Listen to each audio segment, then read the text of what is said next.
Shalom, everybody. Shalom, shalom. Happy Sabbath. We're going to get right into it. The class tonight is going to be entitled, Great Fear Fell Upon Them. Great fear fell upon them. All right? We're going to open up with Revelation 11, verse 11. We're going to just jump right into it.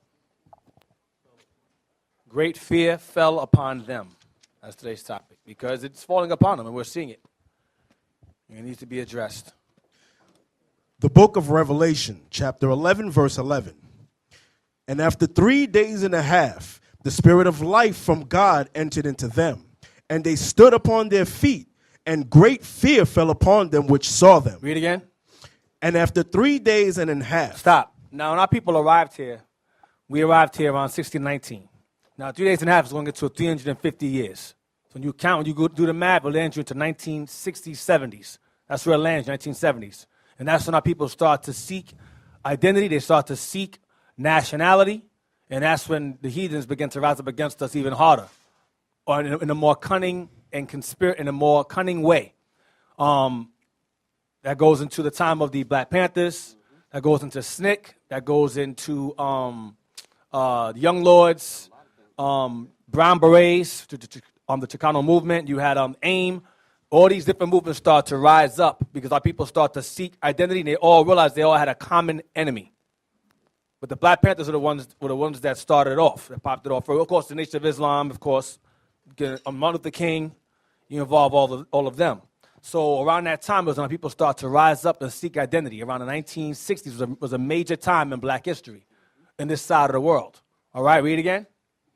And after 3 days and a half, the Spirit of life from God entered into them, and they stood upon their feet. And around that same time, when all those movements I mentioned earlier start to rise up, the Israelites began to rise up as well. But they weren't as prominent as the others, because the others were larger, and they came out first. Then as time went on, we're going to go into that. As time went on, they got infiltrated and dismantled and destroyed. And the Israelites, of course, are now on the rise. And now we are the new threat. We're the new threat now. Read on. And great fear fell upon them which saw them. And when they stood up upon their feet, it says, great fear fell upon them which saw them. The them is our enemies.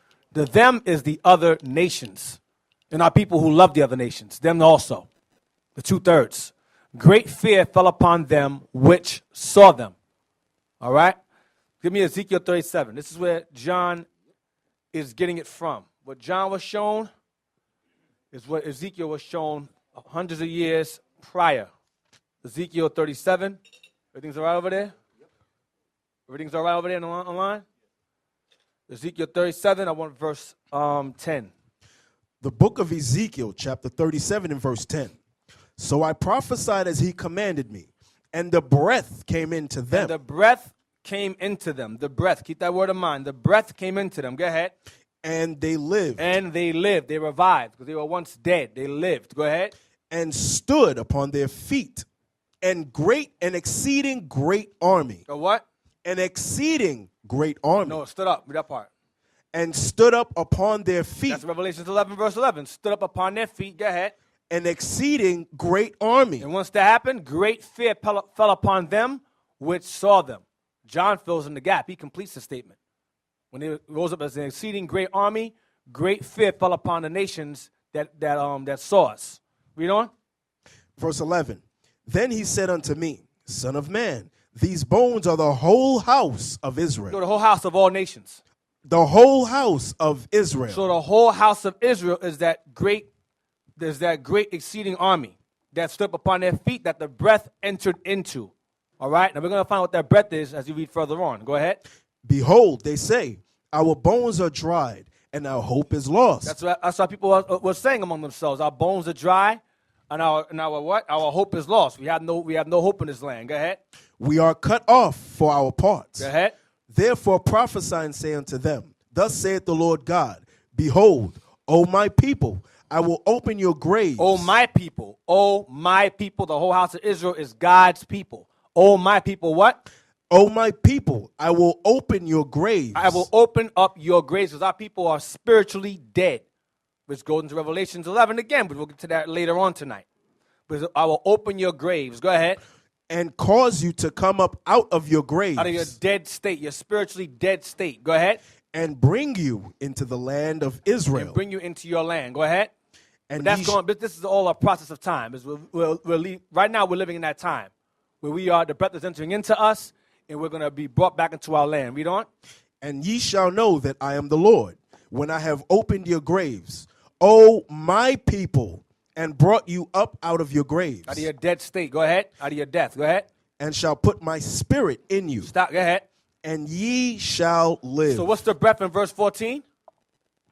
Remember Revelation 11 said the spirit of life entered into them. So the spirit is the breath. The spirit of God is the breath that entered into them that caused them to live. Read again. and shall put my spirit in you, and ye shall live, and I shall place you in your own land. And once the spirit is put in us and we live, then he'll put us in our land. Then he will put us in our land. Go ahead. Then shall ye know that I, the Lord, have spoken it and performed it, saith the Lord. So it's the process of time. Israel began to rise up. When you read the Valley of Dry Bones, began to rise up, and the flesh came upon them, but there was no breath in them. I mean, they saw identity. They were seeking it, but the understanding of who they were was not quite there. Then as time went on, the Israelites rose up around the same time later on, and eventually the understanding began to grow. We gained our identity around the 1960s, 70s. 70s primarily, 70s. All right? So now, let's get John 6, verse 63. Because the breath and the spirit is the same exact thing. The breath of God, spirit of life, was all the same thing. John 6, verse 63. What gives us life? What gave us life? The book of John, chapter 6 and verse 63. It is the spirit that quickeneth. It is the spirit. The word quicken means to bring alive, to revive again. Quicken. Go ahead. The flesh profiteth nothing. Sin or the flesh profits nothing. Go ahead. The words that I speak unto you, they are spirit. Christ says, the words that I speak unto you, they are spirit. The words that I speak unto you, they are spirit. Go ahead. And they are life. And the words he spoke unto us, they are life. What words was Christ speaking unto us? Get John 5, the chapter before. Verse 47. No, 46. John chapter 5, verse 46. For had ye believed Moses, But had you believed Moses, go ahead. ye would have believed me. Go ahead. For he wrote of me. For what? For he wrote of me. So had you believed Moses, you would believe me. For he wrote of me. Go ahead, watch 47. But if ye believe not his writings, But if you believe not his writings, whose writings? Moses' writings. Go ahead. how shall ye believe my words? What were the Messiah's words? Moses' writings. What's Moses' writings? The law. So what gives us life? The law. Proverbs 7 and 2. So when you hear Christianity cults say the law is done away with, they want us to stay dead. That's their agenda. That is their goal. To keep us dead in them graves that we're trying to we rose out of. They're trying to put us back in them graves. That's their agenda, to put us back in those graves that they placed us in the first place when we got them slave ships. That's the agenda. Read that. The book of Proverbs, chapter 7 and verse 2. Keep my commandments and live. Keep my commandments and what? Keep my commandments and live. Keep my commandments or my law and live. So how do they live? When the commandments entered into them. We read earlier that the bones came upon them. They received their flesh, but there was no breath in them. Because the flesh profits nothing without the breath of life. That's why people had an identity. They sought one: Afrocentricity, Afro-American, black and proud. All that was all good. But the breath was not there. And so those movements began to fall. One by one, they failed. Black Panthers fell. Martin Luther King fell. Islam fell. Malcolm X fell. Same thing. Medgar Evers, Stokely Carmichael, all failed. All failed. All of them fell. Go ahead. You know what's heavy about what the deacon is bringing out? Because during the same time when the awakening began to happen, like in the 60s, like the period that he's talking about, that's what Ezekiel, the 37th chapter, goes into in some detail. While we were waking up, what was Esau doing? Just like what you're bringing out now, fear came upon them because they read the scriptures. Let me just get one scripture, deacons, go keep. Revelation 12 and 12. Revelation 12 and 12 is going right into the subject. Because during, like the deacon brought out, during that time we were starting to wake up, but like the scriptures say in Ezekiel, when you read up a few verses above 10, it says, but the breath had not come into them yet. But we were trying to get ourselves together. Esau thinks far away. If he sees a resemblance of waking up, he already sets plans in action. Right, exactly. You got it? Yes, sir. Read. The book of Revelation, chapter 12, verse 12. Watch this. Listen. Therefore rejoice, ye heavens, and ye that dwell in them. Woe to the inhabitants of the earth and of the sea, for the devil is come down unto you. For the devil is come down unto you. This is the great red dragon, Esau, so you can understand. Go ahead. Having great wrath. Having great wrath. Here's why. Because he knoweth that he hath but a short time. The question is, how does he know that he hath but a short time? Because he's watching the prophecies. This white man, he read this Bible. And he's looking in this Bible, and he's looking out in society, and he said, these are the dry bones. And when I see them starting to wake up, I know that this is coming down. So let me start to introduce drugs. Let me start introducing COINTELPRO. Let me start introducing all kinds of things to destroy them and slow them down. That's what's happening. Y'all in here playing games. Y'all don't realize what's really going down.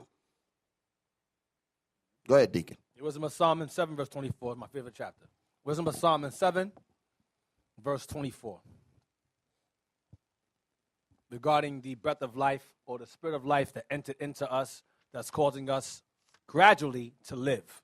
Because as the word spreads, we're coming to life out of those graves. The graves is not just America. The graves is wherever Israel's scattered, that's the grave that they're in, the captivity that they're in. Wisdom of Solomon 7, verse 24. The book of Wisdom of Solomon, chapter 7 and verse 24. And notice wherever our people are located, you'll find primarily three religions. I'll say two. You'll find Christianity, which encompasses Catholicism, same thing, Baptists, and you will find Islam. Wherever our people are found, you will find those dominant religions that they're either in or forced upon them. Wherever we are, whether it be in Africa, whether it be in this side of the world, whether it be in the Philippines, you'll always find in Haiti, Jamaica, you'll always find our people in some form of a denomination, a Christian, Catholic, it's all the same thing, a Christianity denomination. Always. That's the graves. Keep us in the graves. Because when you think about it, you examine the Christianity cults, all right, you examine them. Whenever they come at us, they always say, you're not the Israelites, you're not the Israelites. Okay, and we ask the following question, we retort, what are we? Then there's never an answer. It's just, doesn't matter what you are. You're a child of God. Which one? They never give an answer because they do not want you to know. Because you knowing matters. That's why they push the thought of it doesn't matter. Because they know it matters. They say Christ doesn't matter what color Christ is. It does matter. That's why they say it doesn't matter. Whenever Esau says something doesn't matter, be mindful because it does. Most likely when he says it doesn't matter, most likely it does matter. But it affects him. If you find out how much it does matter, it'll affect him. Read again. The book of Wisdom of Solomon, chapter 7 and verse 24. For wisdom is more moving than any motion. Wisdom is more moving than any motion. Go ahead. She passeth and goeth through all things by reason of her pureness. Go ahead. For she is the breath of the power of God. Wisdom is what? For she is the breath of the power of God. Wisdom is God's laws, and she is the breath of the power of God. That's what wisdom is. That's what the laws of God are. She is the breath of the power of God. Go ahead. And the pure influence. And what is she? And a pure influence. That's the difference between the Israelite movement and all the others before it. She is a pure influence. When you examine Martin Luther King's movement, it was not a pure influence. It was an assimilating influence. It was an integrational influence, which was not beneficial to us at all. At all. That's what Esau saw as a threat, only because they brought us together. Because Esau thinks carnal. Or there's two. If they gather together, I'm gonna get that later. I'm gonna jump ahead. But Esau's thought is if they come together with realize a common enemy, we're in danger. They don't look at it. They don't look at the doctrine as a threat. They look at the numbers and the gathering together as a threat. That's his thought. That's what the Egyptians said. There's too many of them. They might rise up against us. Let's deal wisely with them. That was their thought. Egyptians thought carnal also. We see things on a spiritual level. And the elite of the Edomites also see it that way as well. Right. They knew that Dr. Martin Luther King philosophy was not the program that was going to resurrect us, but they saying that he's got the charisma to bring them into the conduit that may bring them and wake them up. So let me get rid of that before too many of them start to, if too many of us even start to organize among ourselves, they say, even though they haven't woken up yet, that little bit of organization might lead into them waking up. So me being, me as an enemy, thinking ahead, say, you know what, I need to cut that off at the root before it even gets started. That's when he started drafting a lot of our people to send them into Vietnam. There was a lot of things going on during that time. Y'all need to go back and look at some of that history. 60s, yep. Then our brothers that went over to Vietnam, got hooked on heroin, came back, jacked up, and instant dope dealers were made. All that went down. That's the reason why the drugs are so crazy now. But it came primarily in that system during that situation. Go ahead, Deacon. So, read again. Wisdom of Solomon 7:25. For she is the breath of the power of God and a pure influence. And a pure influence. MLK. That was integration of assimilation. Hellenism. Modern Hellenism. That was not pure influence. And you had, of course, Malcolm X. Now, MLK, of course, he acknowledged toward the end, I made a mistake. I realized I've integrated my people into a burning house. I made a mistake. And they said, oh, kill him now. This guy, that's it. That was their fear. They knew he may turn around and go, he made a mistake. Take him out. That's what they thought. They knew, they saw in the long run he might change his mind. And he did before he got put to death. Malcolm X also, he said, you're the valley of dry bones. He did a speech, you're the valley of dry bones, Ezekiel 37. He quoted it.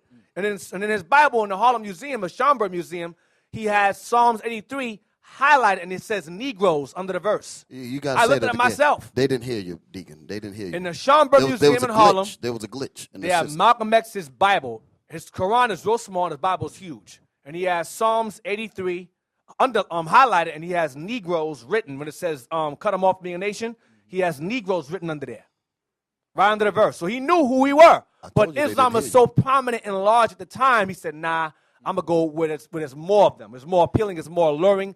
I'll go over that. And I heard, rumor is that he learned from Israel, that he was Israel. He learned from them. But he said, well, even though that sounds good, these guys are more attractive in terms of the numbers, and it's more alluring, so I'm going to go with the popularity. I'm going to go with them. That's what he did. I didn't think they heard you. That's why I said for you to repeat it again. Malcolm X's Bible, like the deacon is bringing out in the Schomburg Library. That's where you saw that, right? Yep. And Psalms 83. Y'all know what it says in Psalms 83, right? Come and let us cut them off from being a nation, that the name of Israel may be no more in remembrance. And underneath that passage, he says Negroes. Okay, I told you they didn't hear it. Y'all got to let that butter get in those cornrows. Let it get down in that head. All right, go ahead, Deacon. Read again, 25 again. For she is the breath of the power of God and a pure influence. Christianity. It's not a pure. Black Panther movement. They were more about militants. I think it was Karl Marx. He was into Karl Marx. And The Art of War. What's his book? The guy wrote that book, Art of War. Sang Tzu. He felt that religion was not for us. He said, that's not for us. We're not going to deal with that. We're going to deal militarily. We feel that's more effective. That was Huey Newton's stepping stone, or his ideal was religion's not for us, the Bible's not for us, it's enslaved us. That was his thought process. So we should deal more militarily, economically, in terms of like helping the people with food and programs to help the people. And that was good. It was all good. But what was missing from it was the breath. The breath was missing. The flesh was there. Unity was there. But the breath was missing. And so the crack introduced. The infiltrations, the provocateurs are introduced. The informants are introduced. The crack was introduced. The jail time was introduced. Reaganomics and all that. And you had policies in the jail started changing. Started rising up. So all of that stuff was used to neutralize, isolate, and turn them against each other. They would create false beefs among them, divide them, and so forth. So that was easily disbanded. Not easily, but it took time. It was disbanded. It was removed. All right? Then you had young lords. Young lords came about. Now, young lords want to be called Brown Panthers, Black Panthers said, don't call yourself that. Remember, they were still divided against each other. They said, no, don't call yourself no damn Brown Panthers. Young Lords is good for you. Keep the Young Lords. You ain't us. That was their thought process. You know, at the time, even at that time, we were still divided. But the Young Lords still were inspired by the Panthers. They came like a year later. And they came like a year later. And they were like, listen, okay, fine, we're Young Lords, but we're going to follow that pattern. Then the Chicano movement came about. Issachar came around. Mexicans came. The Brown Berets came, inspired by the Panthers as well as the Young Lords. Or they're on the same time, I believe. When Young Lords were the same time, I think, or whatever. At the same time, and they were also inspired the same way. AIM, same thing. So Judah, pretty much, and Benjamin, because it was Bobby Seale, he's Benjamin, and Huey Newton is Judah. Those two were like the forerunners of this revolution, Black Revolution, the rising, SNCC, all of that, Stokely Carmichael, Fred Hampton, all of them part of that. All of them rose up and began a revolution that pretty much caused a wave that rippled through all the kingdom, Northern Kingdom as well, Hispanics as well, all right, inspiring them. And that was a problem, all right? Read again, 25. For she is the breath of the power of God and a pure influence flowing from the glory of the Almighty. Christianity doesn't flow from God. It is not a pure influence because Christianity tells you, come as you are and stay as you are.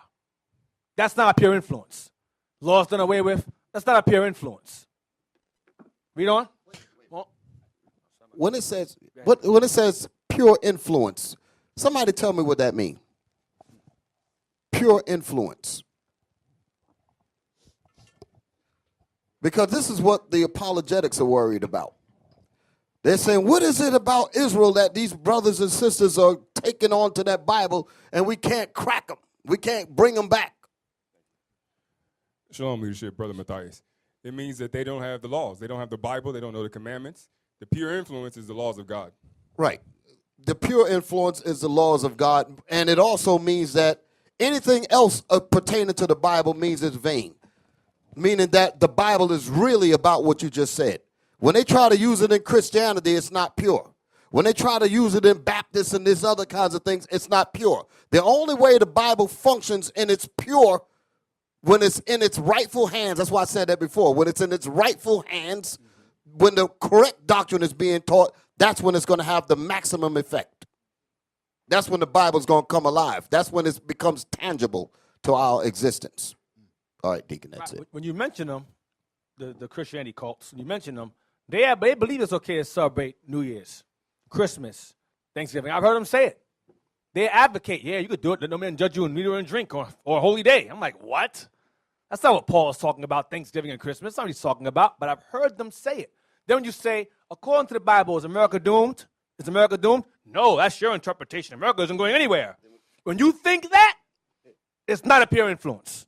Because Christianity supports America. It supports America. If you ask any person in Christianity, is America doomed according to the Bible? They will tell you no. Judge not lest ye be judged. I've seen it. That's how you know it's not pure influence. Now, all the things America has done from her past to her present, has she not violated every single law of God? Within the past, 300 years she's been around? She's violated every single law. The 10 Commandments, whatever you Christians want to subscribe to, America has violated them all. Other gods before me, violating the Sabbath, stealing people, coveting land don't belong to them, lying, adultery, advocating adultery, pushing homosexuality. But America is, no, America's just fine. Christianity is not a pure influence. And Christianity is the root of democracy. It's the same thing. It's no different. It's the same exact thing. Read on from pure influence. For she is the breath of the power of God and a pure influence flowing from the glory of the Almighty. Therefore can no defiled thing fall into her. That's how you know it ain't Christianity. Therefore can no defiled thing. You can eat pork now. Just pray over it. No defiled thing can fall into it.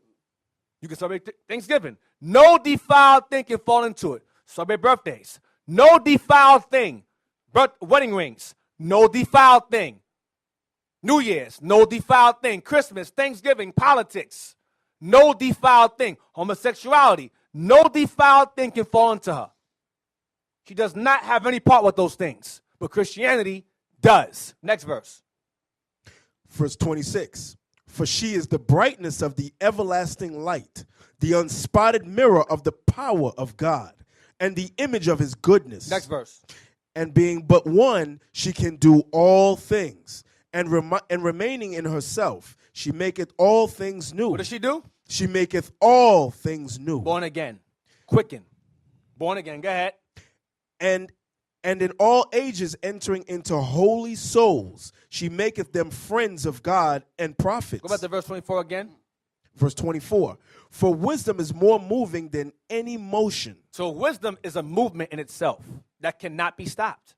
That's the problem. They feel they can try to come against us and try to stop us. They cannot stop it.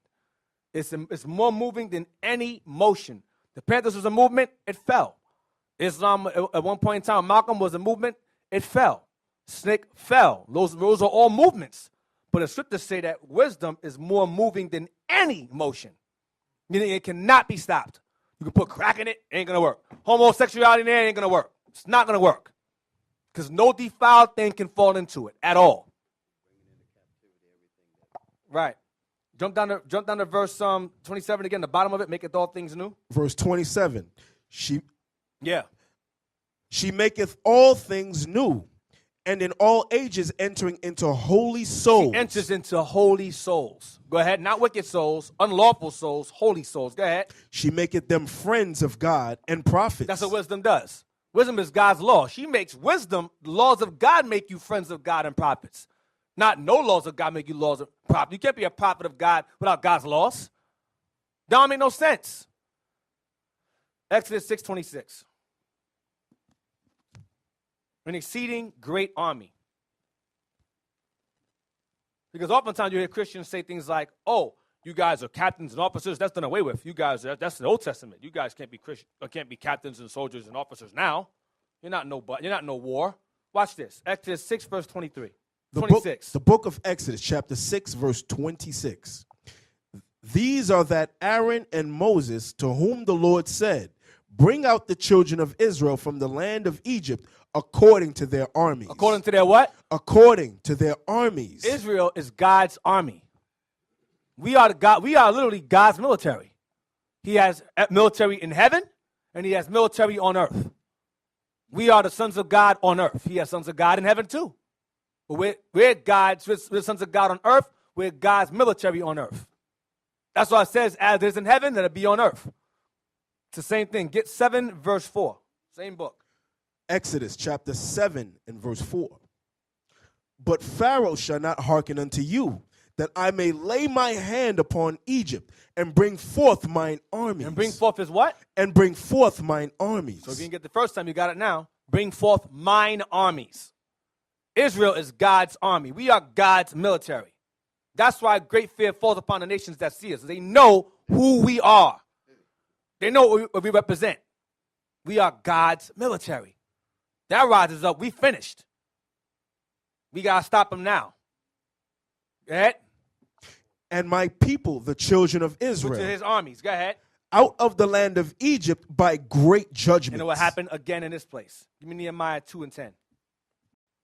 So, as was mentioned earlier, you had COINTELPRO. Or now it's ChristianTelPro now. We got ChristianTelPro, apologetics, ChristianTelPro. Now they're coming at us, and there's different sects of them. It's not just one group. Don't think it's just one guy. It's a bunch of them. But there's one particular sect of them that have an infatuation and an obsession with us, either by FBI reasons or by their own personal reasons. I lean more towards FBI reasons. But the bottom line is that there is the infatuation translates to fear. No matter how, Esau, he's very, very, how I put it, they're very, very cunning in terms of when they're afraid of you or they're angered, they have to carry themselves in a certain demeanor that comes off like you're a pushover. Like, whatever, these guys, these black Hebrew Israelites. Oh, Biff. Tucker. These guys think they're Jews. Meanwhile, they're scared out of their mind. Put on that poker face. Amber. Tiff. They think they're Jews. They're afraid of us. Hey. Don't fall for the smiles. Don't fall for that. They're afraid of us. I'm telling you straight. Yeah, and you know how you know that they're afraid of us? You know, when you see they going and sit down and reading Deuteronomy 28 and reading the scriptures that we bring forth and trying to dissect it to find a way to try to debunk it, that show you that there is a fear there, man. That show you that there is a fear. That's how you know they fear, because when you watch the video, they're always trying to, like, everything we say, every scripture we pull, they're trying to find something to counteract it when they can't. You understand? Right. You don't see them trying to debunk the Quran. None of that. You don't go into the Quran and try to debunk Sarah, whatever they call it, Sarah or whatever names they have. Cow. They ain't trying to debunk that. Or they ain't trying to debunk the Ma'at, the confessions. They ain't trying to debunk that. Because the conscious community, they say that the commandments came from Egypt. They don't try to debunk them. Leave them alone. Because that is not a threat to them. They're not threatened by that. They're like, you guys think you're African. That's cool. Well, we can run with that. But watch this. If I lose my thought. Watch this. They argue and say that our understanding of Jacob being a black man and Esau being a white man is ridiculous. You know how they talk. It's ridiculous. It's preposterous. These guys think that Esau was a white man. Listen to me carefully. Listen to the hypocrisy.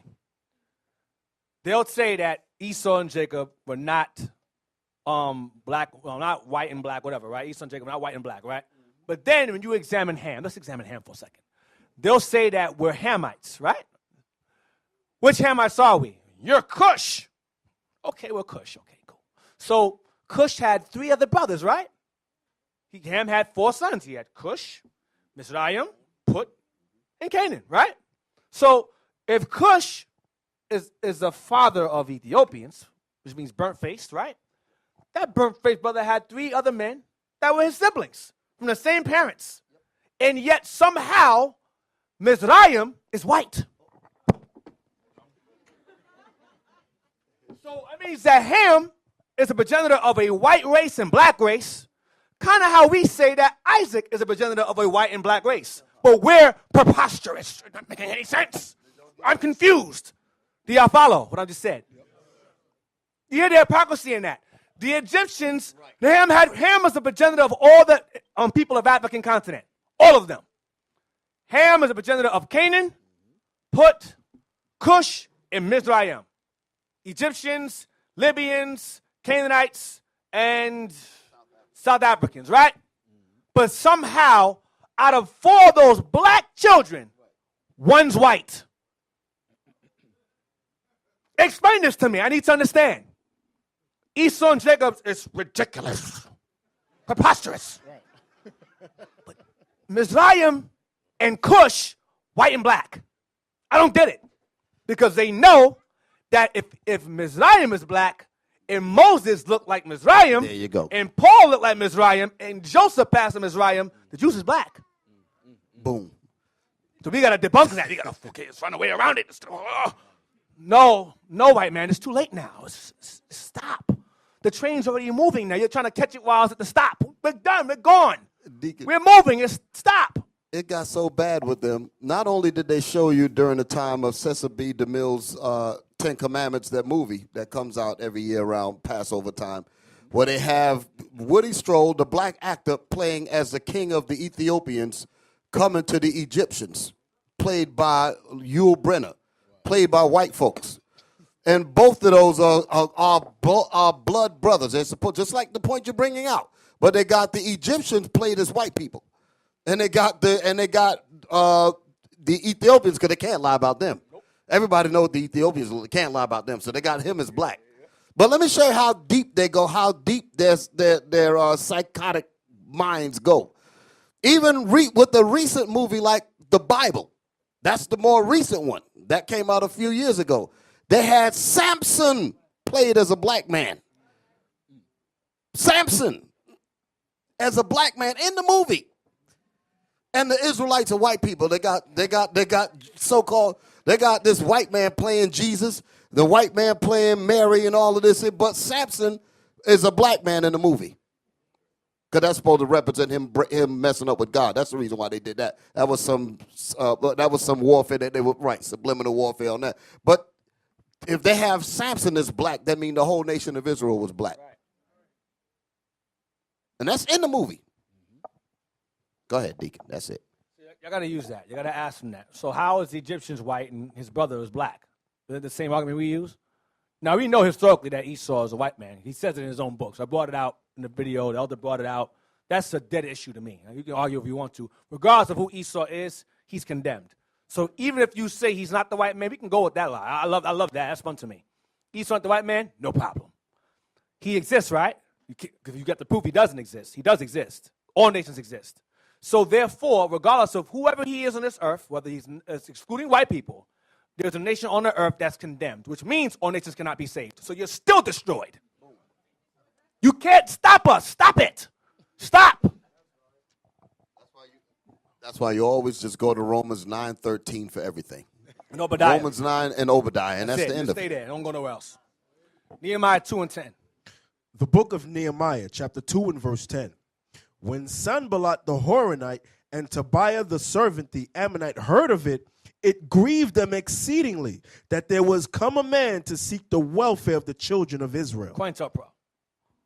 They found it to be a threat that a brother came along and sought the welfare of the children of Israel, of his own people. Heathens don't like seeing that. That's COINTELPRO's origin right there. To neutralize or isolate or to remove a threat that loves and cares, for their people. We're reading it right here. Get 1 Maccabees 3 and 1. Hey, how this work today? It says that it grieved. Read that one more time. Nehemiah chapter 2 and verse 10.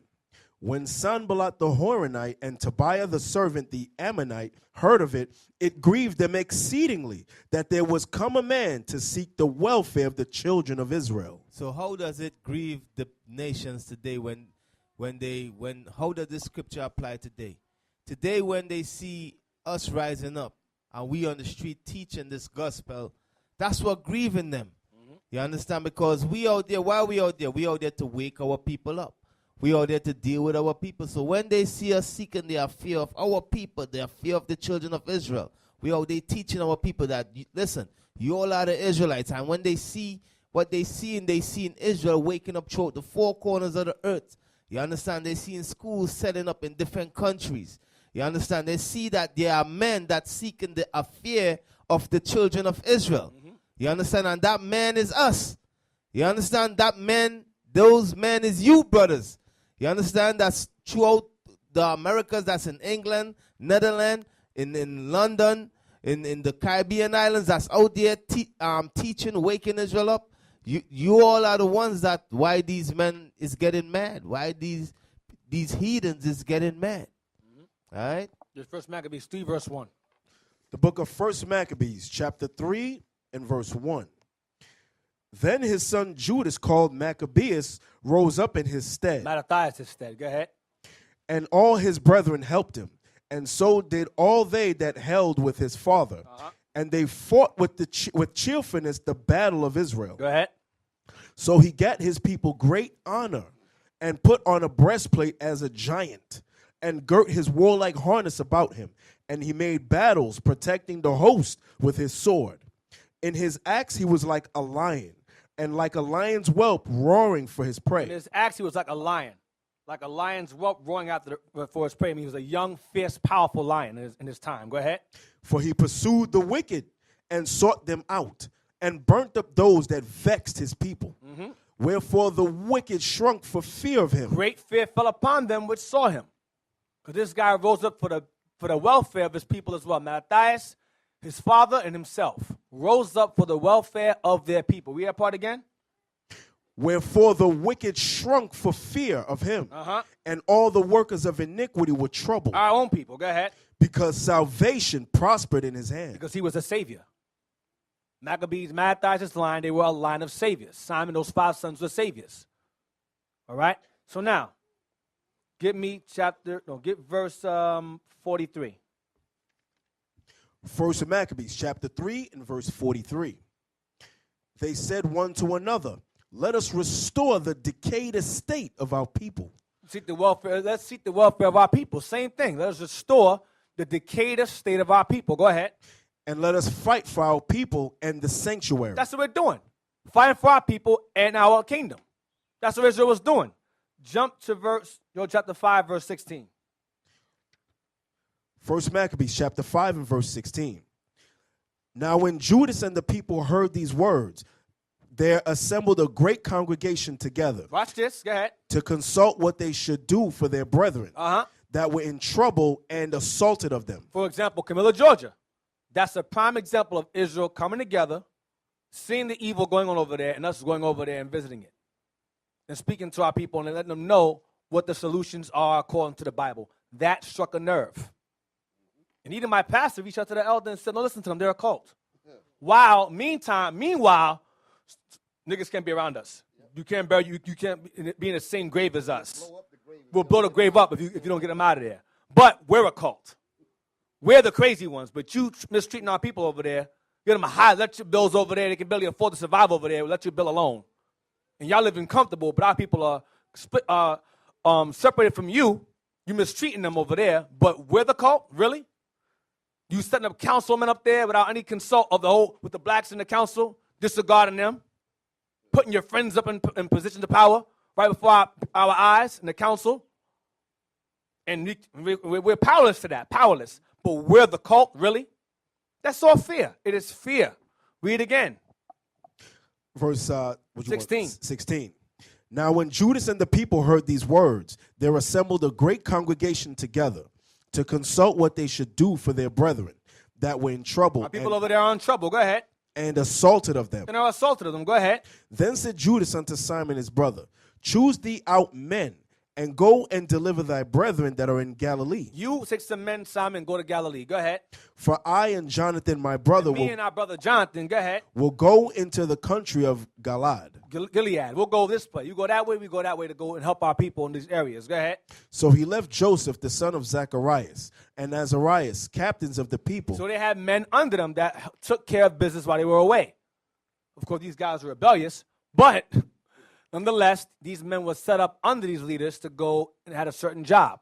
That's why we have in here officers and captains for the same reason they had officers and captains. All right? Now, get me Nehemiah 4 and 1. I go over this all the time, but it's very important to the lesson. Nehemiah 4 and verse 1. We're going to read to verse 8. The book of Nehemiah, chapter 4 and verse 1. But it came to pass that when Sanballat heard that we builded the wall. It's that same Sanballat from before, that same Sanballat from Nehemiah 2 and 10. I heard that there was a man that's seeking the welfare of his people. It made him angry. It's the same Sanballat. Go ahead. He was wroth and took great indignation and mocked the Jews. So he was wroth. He got upset. He saw someone, Nehemiah and them, rising up to help rebuild what was destroyed by the Babylonians. The Babylonians had destroyed, and this was they were trying to clean up what was destroyed by the Babylonians. Nehemiah came to rebuild the wall. Prior to these guys, prior to Nehemiah and Ezra, you had Joshua and Zerubbabel building the temple. Then Nehemiah came around 444 BC, and they helped rebuild the walls and the houses within the walls, and the gates and bars and so forth. And these guys were mad. These heathens were upset about that. They enjoyed seeing us live in squalor, like us in the ghetto. Heathens enjoy that. That's why they have tour buses go through Harlem, taking pictures. They enjoy seeing us live in squalor. They love it. So a black man come around out of nowhere and go, let's clean this community up. Let's clean Harlem up. Oh, whoa, stop. Hold on, Biff. Hey, Biff. Hey, Biff. He's gonna try to build Harlem. No, we gotta stop that. No. Let's put a Whole Foods there and raise the rent up. Move these niggas out of here. And call it. How we call it now? Sobo. We call it now. Harlem. Upper Manhattan now. Harlem is not Upper Manhattan. That means we successfully got Negroes out of there. That's what it means. You out. Strike 3. You out. That's what it means. Gentrification in full effect. Read again. Nehemiah chapter 4 and verse 2. And he spake before his brethren and the army of Samaria and said, what do these feeble Jews? Will they fortify themselves? Will they sacrifice? Will they make an end in a day? Will they revive the stones out of the heaps of the rubbish which are burned? He's mocking us. They're making mockery. These guys are going to do what? They're going to rebuild the walls? That's what heathens do. They laugh at you. They mock you. It's a form of, it's an indirect way of intimidation. That's what they do. They mock you, put doubt in your mind. You can't do it. That's what it is. It's the tactic to keep you from being successful. They mock you, make fun of you. That's what they do. For example, there's an image. There's a movie out coming on that's out now called Black Panther. Black director, all black, pretty much all black cast.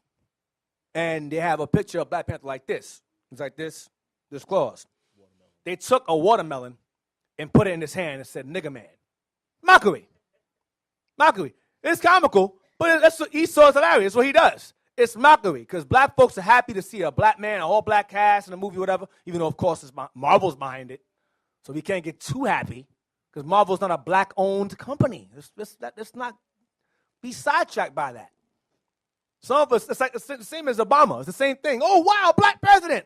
Wow, black movie. Stop. Who put him in office? Who put the movie out there? Don't get brainwashed with that.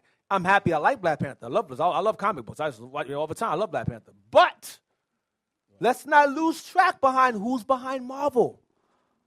Who allowed it to be released in the first place? That's not. Now, I show you. You watch the movie. They're gonna put some stuff in there. You're gonna be like, the hell? I'm telling you. Don't be brainwashed. But there's a picture also. I wish that brother didn't send to me. It's a picture. Let me see if I have you sent to me yet. Hey, I ain't gonna be surprised that it's some kind of gay scene or something in the Black Panther. No? I'm gonna get to that later. We'll get to that later. I'm gonna do that later. Watch this. No, I'll do that later. You ready? I'm gonna get to that. Here we go. Now I'm gonna say something real quick. No. I want to share something real fast. Yeah, that's right there. See? Nigga man. Whether that's true or not, I don't know. But from the looks of it, it looks pretty true to me. Mockery. Yeah, father unknown, something like that. You know, his father died in Avengers, but somehow his father's unknown. He's eating out to the devil. Now, go. That's mockery. That's mockery of black families. Right. But they say you don't know who your father is. That's right. what they're saying. Now go to what I sent you. Group me real fast.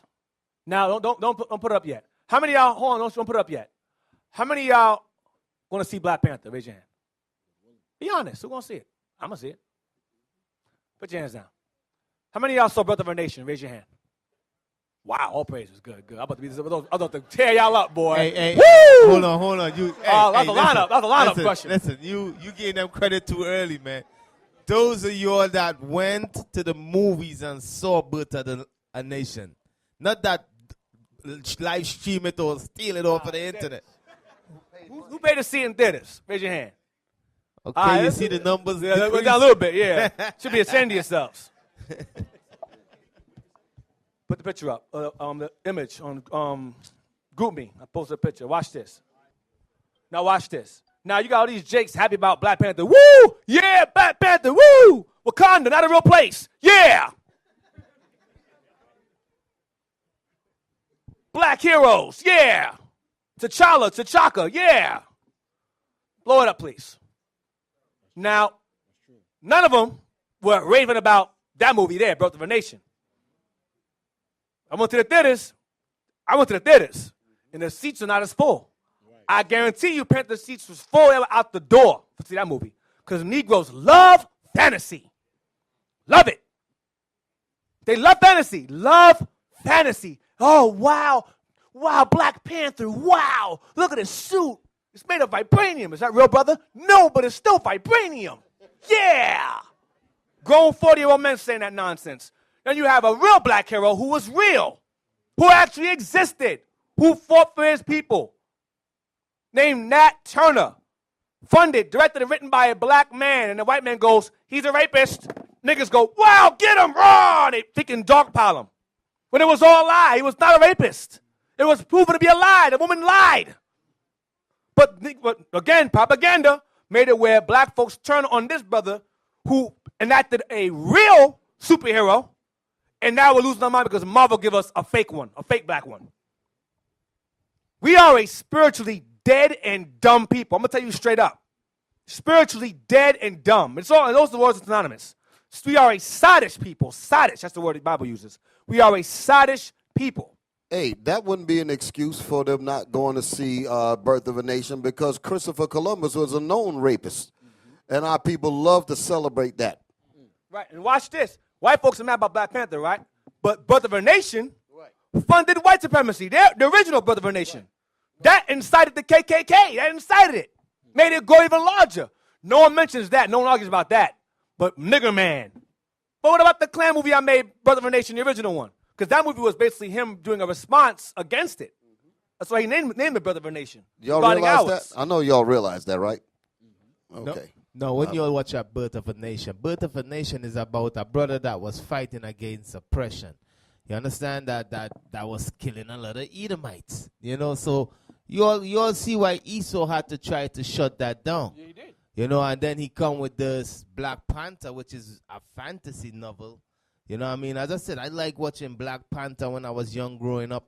Used to watch that, you know, Justice League and all of that. But all of that is fantasy, you know. All of that is fantasy. Now, we living in a real world, but Esau is pushing this fantasy on our people. You know, there is no place what's it called? Wakanda. You know, it's no Wakanda, man. You understand? It's no Wakanda. So we got to get that. We got to come to real life and watch out real things, man. You know, Birth of a Nation, that's a movie that every black person here in America should go watch. Right. You know, but what did Esau did? Esau blackball it. The same way, Esau trying to blackball this movie right here, but because you got Edomites back in it that create the movie, they ain't gonna really they can't blackball it. Right, because the money's in their pocket. They ain't going to waste that money in their pocket. And it incites a sense of dignity in us watching Black Panther. Black heroes. You saw a video of little kids dancing to it. There's a video of kids was like, yeah, black. They was doing a little dance to it because they were happy.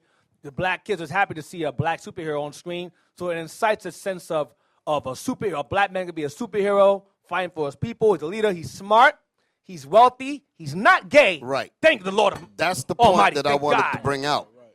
Not just the gay thing, about what Deacon Malachi is saying about inspiring, so have a superhero among us.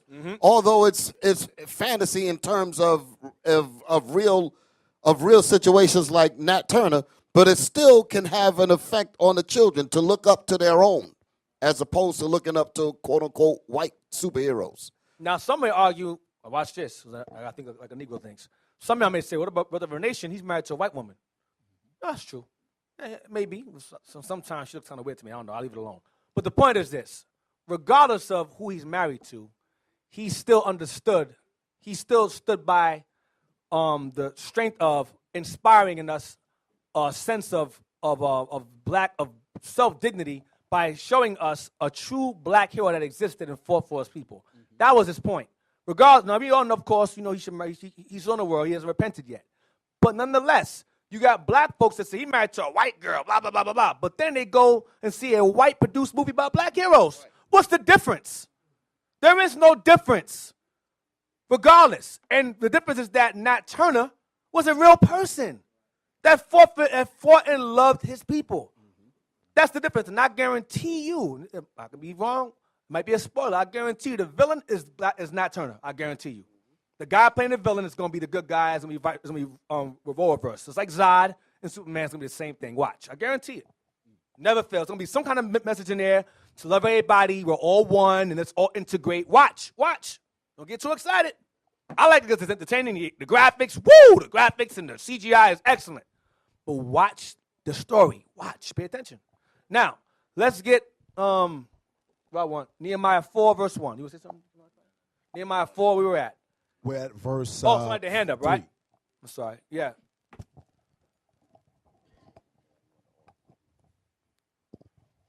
Yes, this is Donovan, Brother Abdon.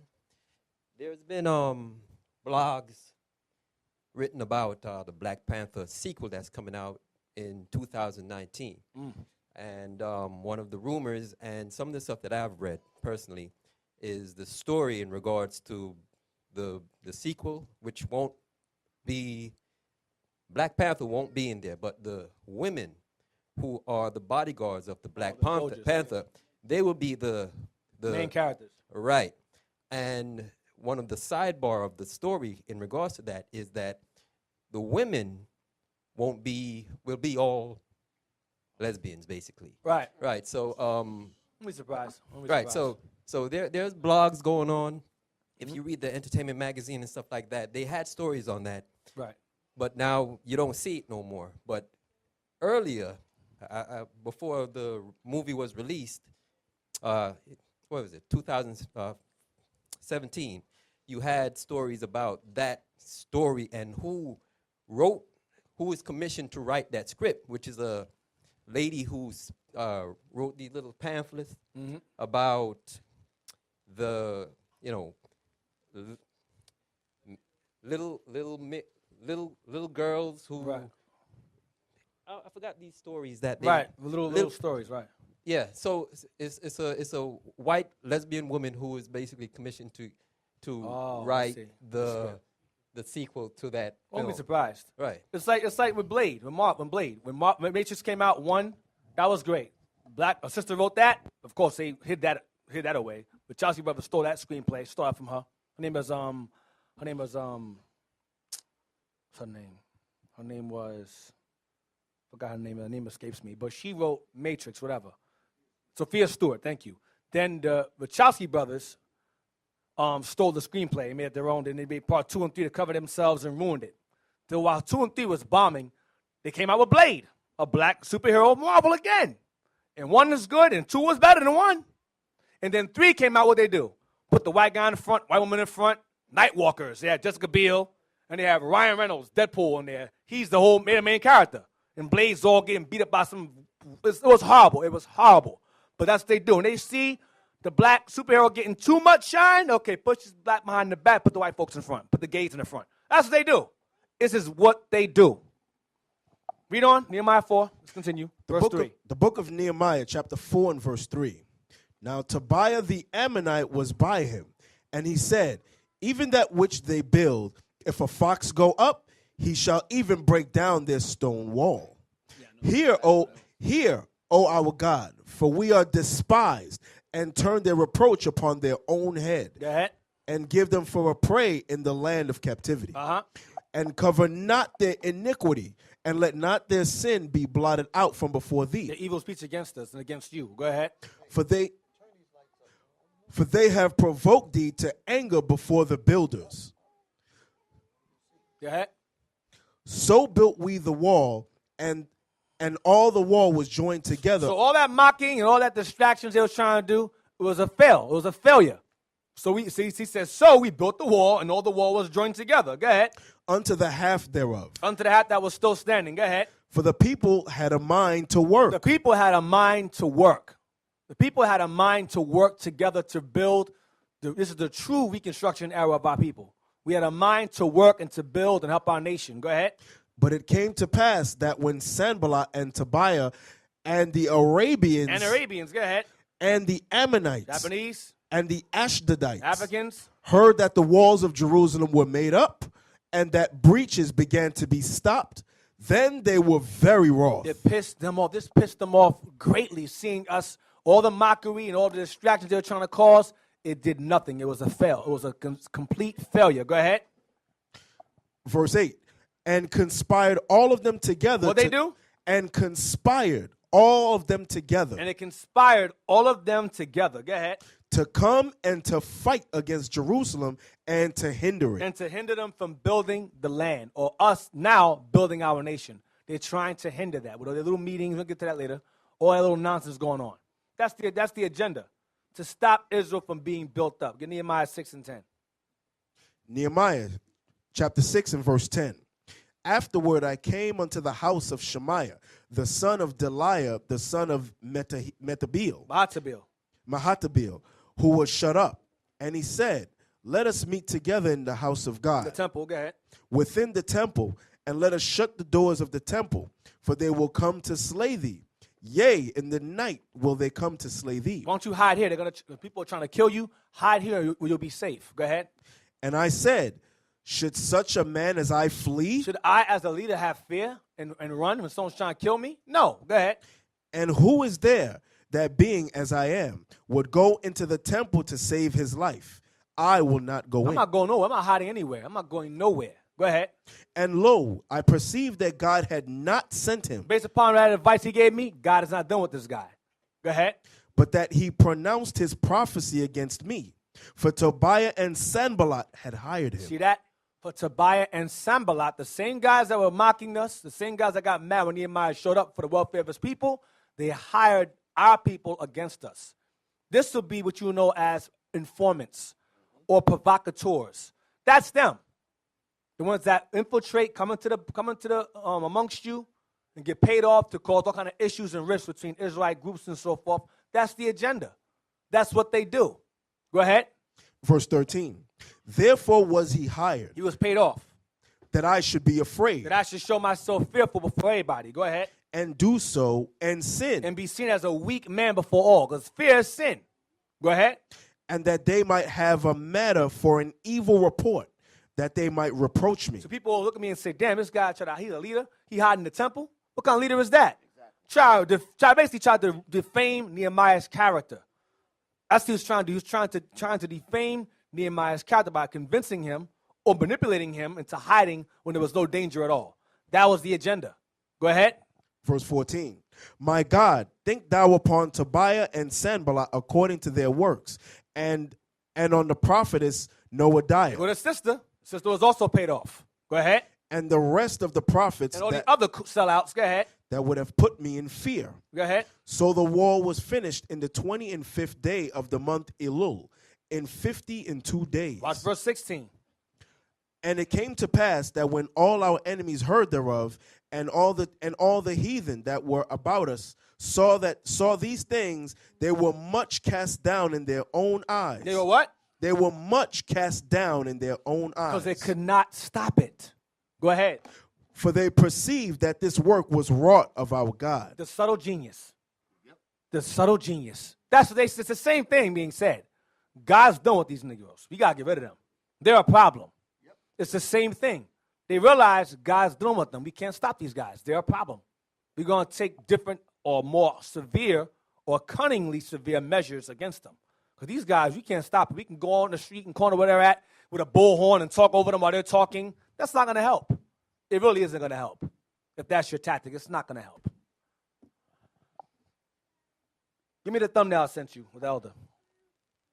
Remember earlier we read about them mocking us and making fun of us. Right?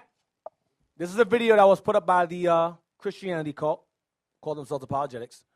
He did a video and he used IUIC Arizona as a backdrop for his video, arguing about how we're not the Jews, and yet he's yet to do a video showing who the real Jews are. He still hasn't done it yet. Waiting for that. It's never going to happen, but the thumbnail up. And real quick, Ezekiel, give me Ezekiel. Real quick, give me Ezekiel. I have a question for the real Jews in Israel today. I have a question for them. I just want to read this real quick. Let me see if it is.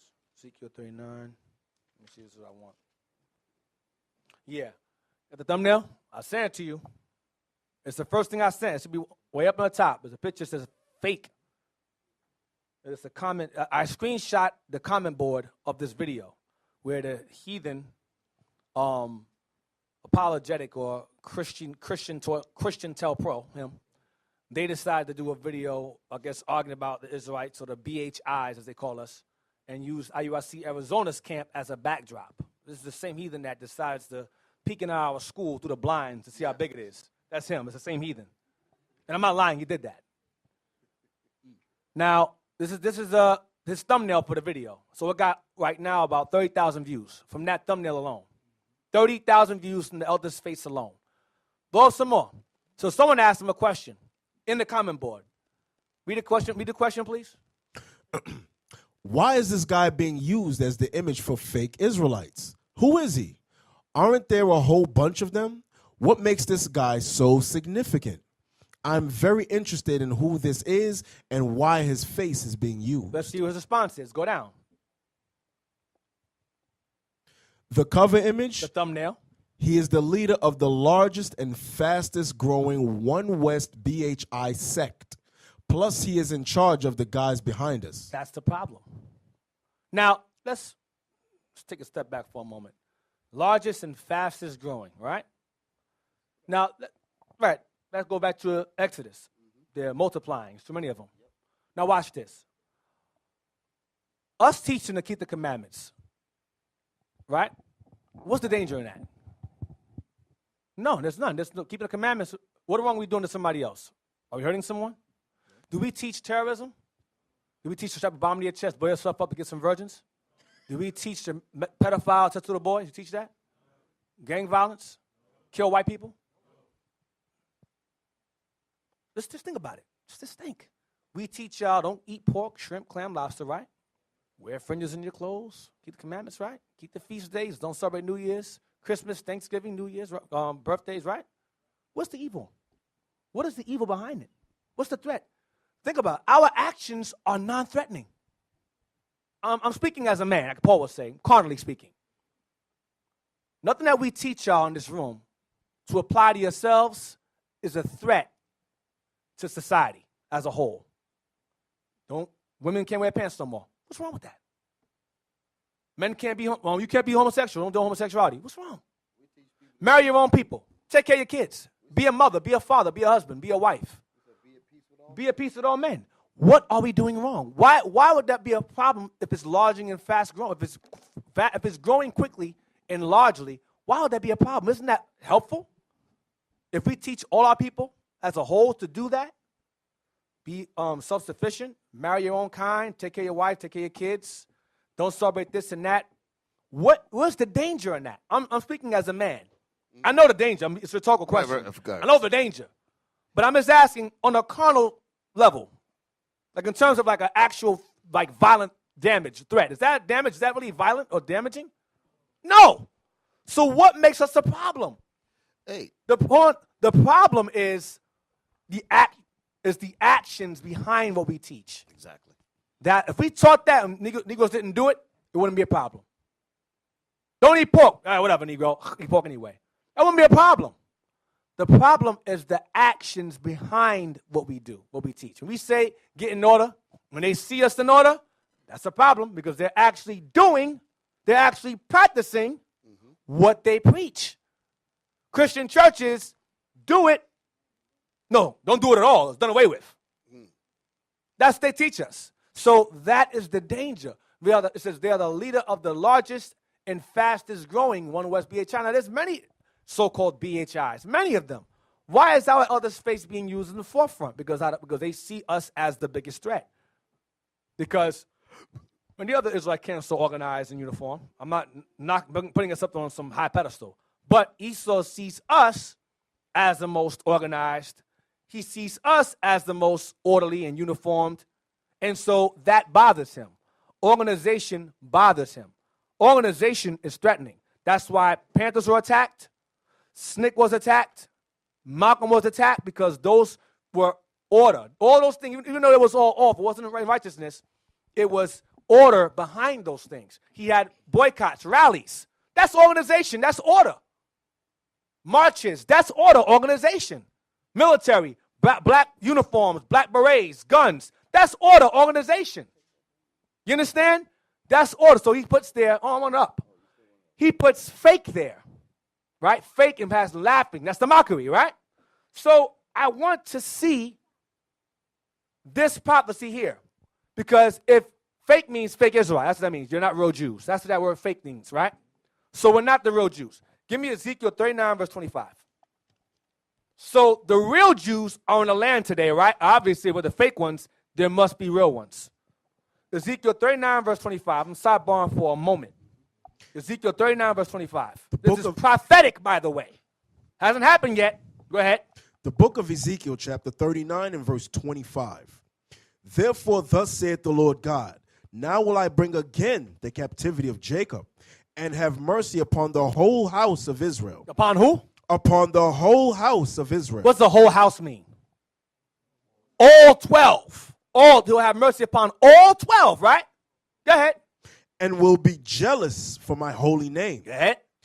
After that they have borne their shame and all their trespasses, whereby they have trespassed against me. Meaning I will forgive them of all their sins, and because of why they're enslaved in the first place, I will forgive them all their sins and take them out of captivity. Go ahead. when they dwelt safely in their land, When they dwelt safely in their land. Go ahead. and none made them afraid. I'm going to return them to how they once were, safely in their land. Go ahead. When I have brought them again from the people, Watch this. When I have brought them again from the people, meaning the nations. Go ahead. and gathered them out from their enemies, As I did before. Go ahead. and am sanctified in the sight, and am sanctified in them in the sight of many nations. Watch this. Then shall they know that I am the Lord their God, which caused them to be led into captivity among the heathen. Uh-huh. But I have gathered them unto their own land, Who? All 12, right? Gather them into their own land. Go ahead. and have left none of them any more there. What's the there? The other nations. And have left none of them any more there. Are all 12 tribes in Israel today? Because the so-called will say, oh, well, the 10 tribes are assimilated. They're integrated among the nations. The Bible says all 12 tribes of you should be in the land. And none of you will be left there anymore. Not, I'm going to say Judah. You can't say it's Babylon here, because Babylon, that's where the only Judah returned, and remnants of Ephraim returned. So that's not referring to that. This is referring to another time. When all 12, he says, I will have mercy upon the whole house and put all of them in their land.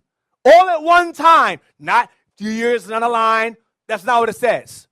He says, and no more, it says, and left none of them any more there.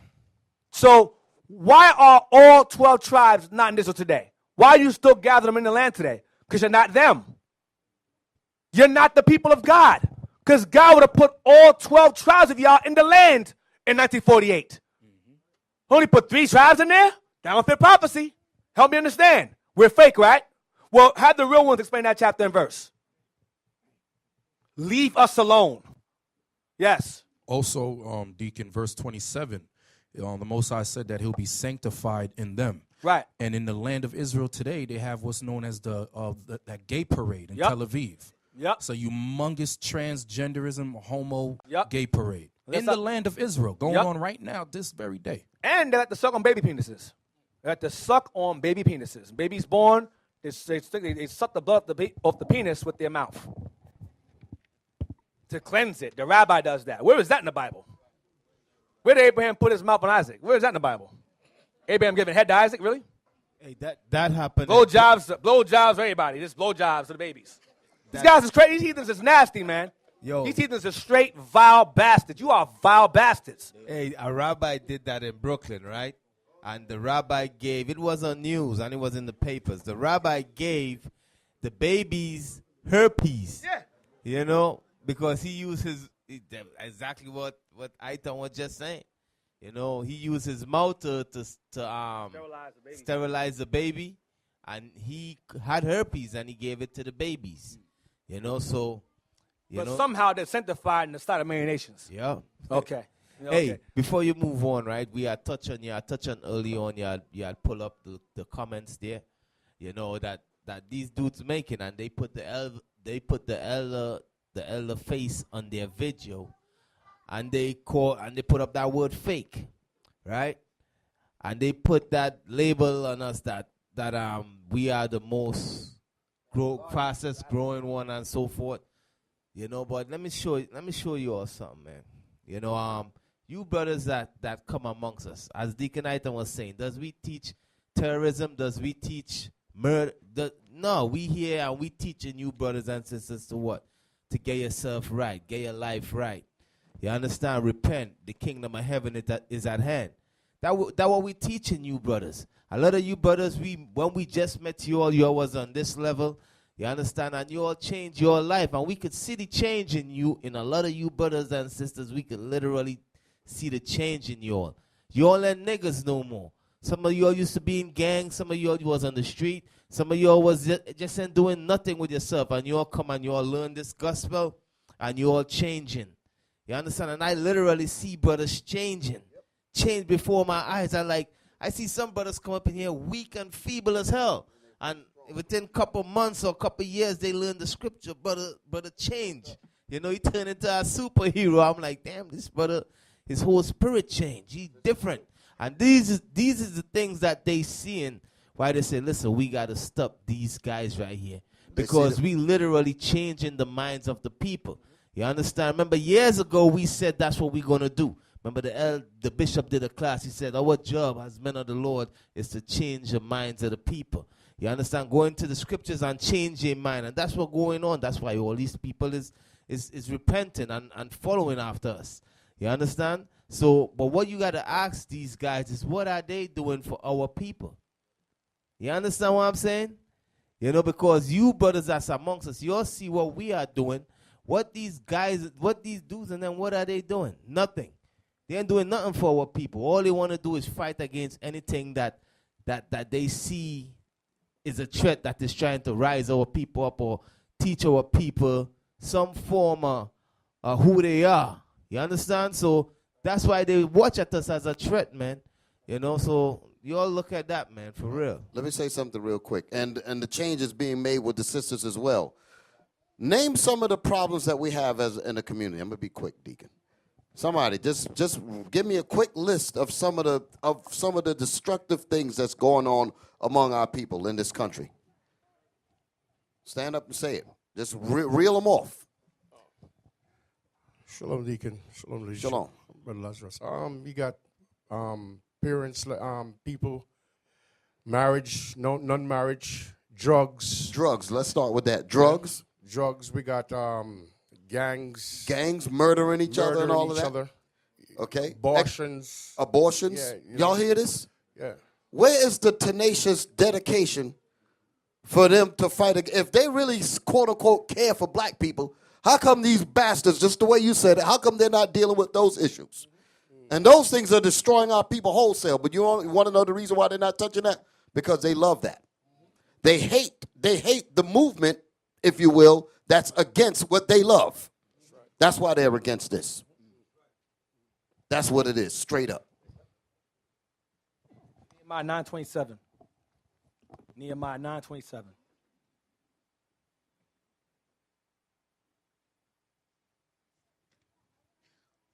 The book of Nehemiah, chapter 9 and verse 27. Therefore thou deliverest them into the hand of their enemies, who vexed them, and in their time of their trouble, when they cried unto thee, thou heardest them from heaven. And according to thy manifold mercies, thou gavest them saviors. Gave them what? Gavest them saviors. Cointerpro is afraid of that. Cointerpro, saviors goes back to the word judges or leaders.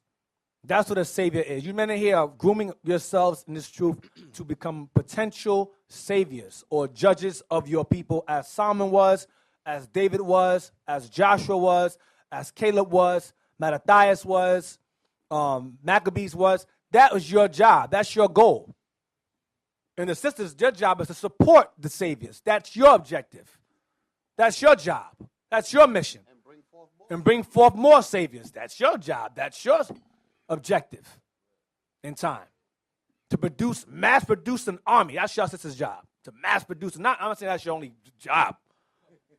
Don't get it twisted. But in time, that is your objective.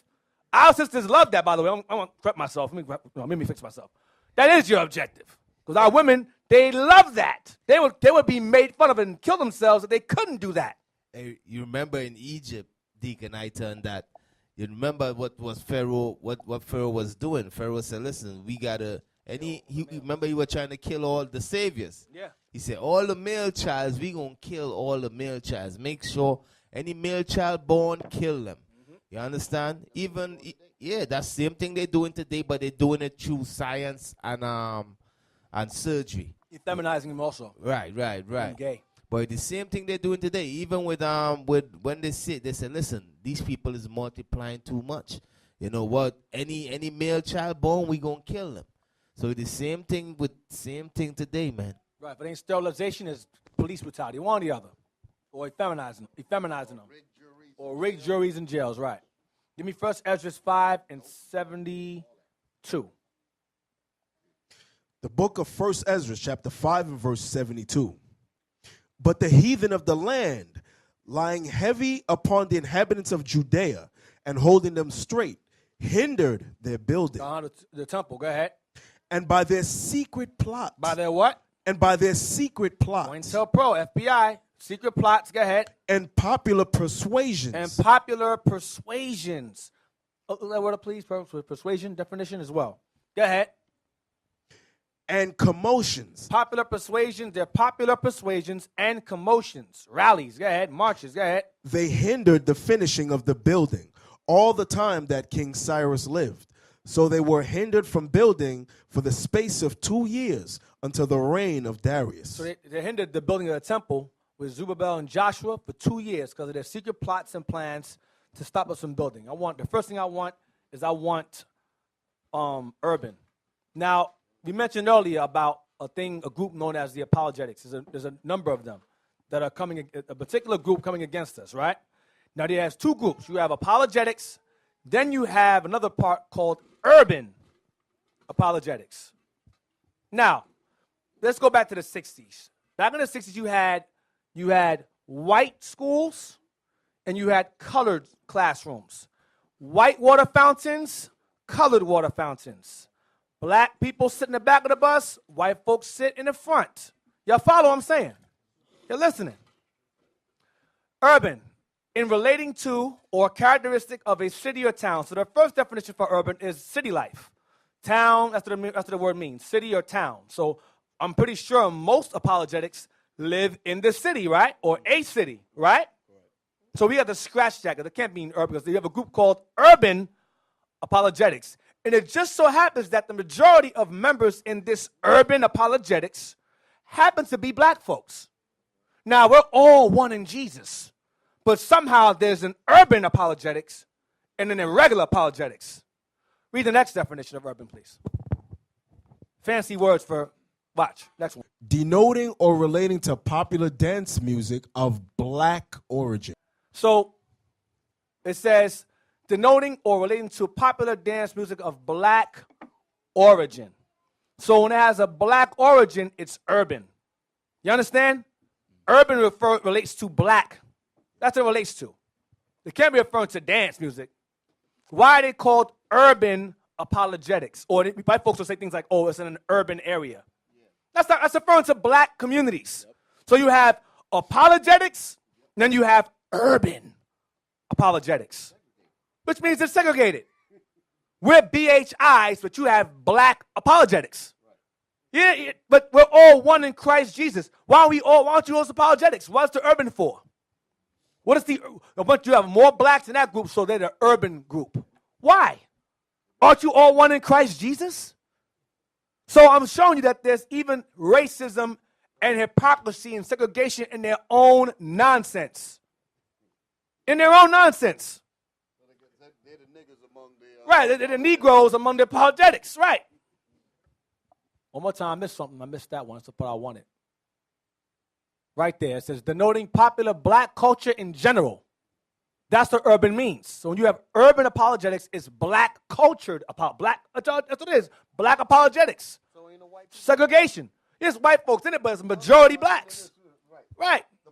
The point is that they understand the dumb Negro. That's sitting there. He's sitting there. He don't realize that his own group is segregating him. Right. His bias against him. Yep. He's in a separate graveyard. Yep. He go to Camilla, he'll be put on the nigga side. That's Yep. basically what they're saying. You can't be buried with us. Read 73 again. 73. The book of 1 Ezra chapter 5 and verse 73. And by their secret plots and popular persuasions. Stop. Give me persuasion. Popular persuasions. Read the second definition. Persuasion. A belief or set of beliefs, especially religious or political ones. Especially religious or political ones. Go down some more. Okay, click that. Translations. Go to right there. Go to a group or sect. A group or sect holding a particular religious belief. Synonyms. The synonyms: group, grouping, sect, denomination. Denomination. That's a persuasion. A denomination is a persuasion. Christian denominations are popular persuasions. Go ahead. Party. Like politics is also a persuasion. Camp, side, faction, affiliation, school of thought, belief, creed, credo, faith, philosophy. Which is apologetics. So now go to what I posted, what the brother posted. Read that. There's brother named Ron Shields posted this on Facebook for brothers to be aware of. Read what it says. Peace and shalom, family. We will be at the Christian Apologist Truth Summit event today. So he's going to be sitting there watching. He's going to go there to see what they're pushing. Watch. Go ahead. At Macedonia Baptist Church, 521 MLK Drive, Cartersville, GA 30120. Go ahead. There are some lectures that we will be sitting in on that would interest you. So he's going to sit there and watch what they say. So he's going to sit there and watch them discuss this. Watch. 11 a.m. to 11:50 a.m. is Christianity, the white man's religion. Yes and no, because it comes from Babylon and they adopted it. So the answer is today, yes. Go ahead. 12:50 to 1:40 p.m. Who are the Hebrew Israelites? Us. And how should Christians respond to them? Don't. Next one. 1:40 p.m. to 2:30 p.m. Consciously unconscious. The black, quote, conscious community and the truth. They're all in the same category. They both hate the Bible, so they should be friends with them. So now, that's right there. That's called a popular persuasion. That whole little meeting right there they're having, that's a popular persuasion to hinder the growth of the truth. But it's not going to work. It didn't work with our forefathers then, and it's not going to work now. You're wasting your time. It's a dead effort. Futile, right. Get me, this is a heathen tactic. Now, IUIC Dallas did a video called Back to the Drawing Board. Scoffer, Back to the Drawing Board, something along those lines. And there's, once again, the same group again, came with a bullhorn. Yeah, you guys, John 3:16, Galatians 2, you hate, blah, blah, blah. Disrupting the teaching of brothers in Dallas. So the brother said, okay, fine, I'm going to deal with you. So as he's teaching, dealing with them, the brother that I was learning was getting confused. Because that was the agenda, to confuse him. He said, aren't you both using the Bible? He started getting confused. So he goes, give me Sirach 11, verse 7. Get that real quick? So the brother in our camp goes, give me Sirach 11, verse 7. You guys believe in the Bible, but you're doing this wrong. You're violating this. This is what he said there was a Jake and an Edomite arguing back together. You know, the heathen and his pet arguing together. And, of course, the Jake was more bold and outspoken than his master was. Master sitting there watching, of course, sitting there watching his work, you know. A watchdog. Right. Read that, please. The book of Sirach, chapter 11, verse 7. Blame not before thou hast examined the truth. They kept talking while he was talking. Go ahead. Understand first and then rebuke. Next part. Answer not before thou hast heard the cause. Neither interrupt men in the midst of their talk. So he goes, well, the Apocrypha is not canon. So that means nothing to me. That's not part of the Bible. That's Catholics use that. That's not canon. So you guys got to learn in time how to smash and bury these demons without the Apocrypha. Okay, no Apocrypha, no problem. It's like putting one hand behind your back. You got a shotgun on the other hand. Blow! Put the pistol behind you. Pull out the shotgun on the other side. Give me James. I'm going to say the exact same thing. And that is canon. Both are canon, but Right. both are canon. Right. But I mean, it's just, I'm being right. sarcastic. Right. James 1, verse 19. Then after that, then you bring back the to Sirach Apocrypha again. and tears behind up. Yeah. James 1, verse 19. The book of James, chapter 1 and verse 19. The heathen tactic with them is this. And they do this amongst all the camps now. They attack our camp. They attack another camp in California. What they do is they come with the bullhorn and they talk over you to drown out the teaching of those who are learning. That's their agenda. They with the bullhorn. Jesus is love. God is love. You guys are hatred. Blah, blah, blah, blah. And they try to drown you out and they just keep rambling. That's what they do. But they ain't drowning out the drug dealers. They're not. They ain't drowning out the murderers, the gang fights, the shootouts. They ain't beat dealing up. with none of that. They'll get beat up. James 1, verse 19. That's why. They know what to deal with. James 1, verse 19. The book of James, chapter 1, verse 19. Wherefore, my beloved brethren, let every man be swift to hear. Every man be swift to listen. Go ahead. Slow to speak. Shut up. Stop talking. Slow to speak. Go ahead. Slow to wrath. Don't get so angry. Don't get so riled up. Jump to verse 26. Now, this is actually worse than Sirach 11, verse 7 and 8. Watch this. James 1, verse 26. If any man among you seem to be religious. If any man among you seems to be, because he's not really, but they seem to be religious, meaning they seem to fear God, seem to worship God. Go ahead. And bridleth not his tongue, And keeps talking while you're talking, running his mouth while you're running your mouth while you're talking. Go ahead. but deceiveth his own heart. Meaning he doesn't believe what you're saying. He just wants to run his mouth. His mind's already made up. He deceives his own heart. Go ahead. This man's religion is vain. Boom. Your religion is garbage. When you keep running your mouth, talking, while I'm talking, the Bible's coming out, your religion is void of truth. It's garbage. So now, Surah 11 verse 7, you just got buried. That's put that to the side. This is worse. So the tactic of talking proves that your religion is garbage. 26 again, 26.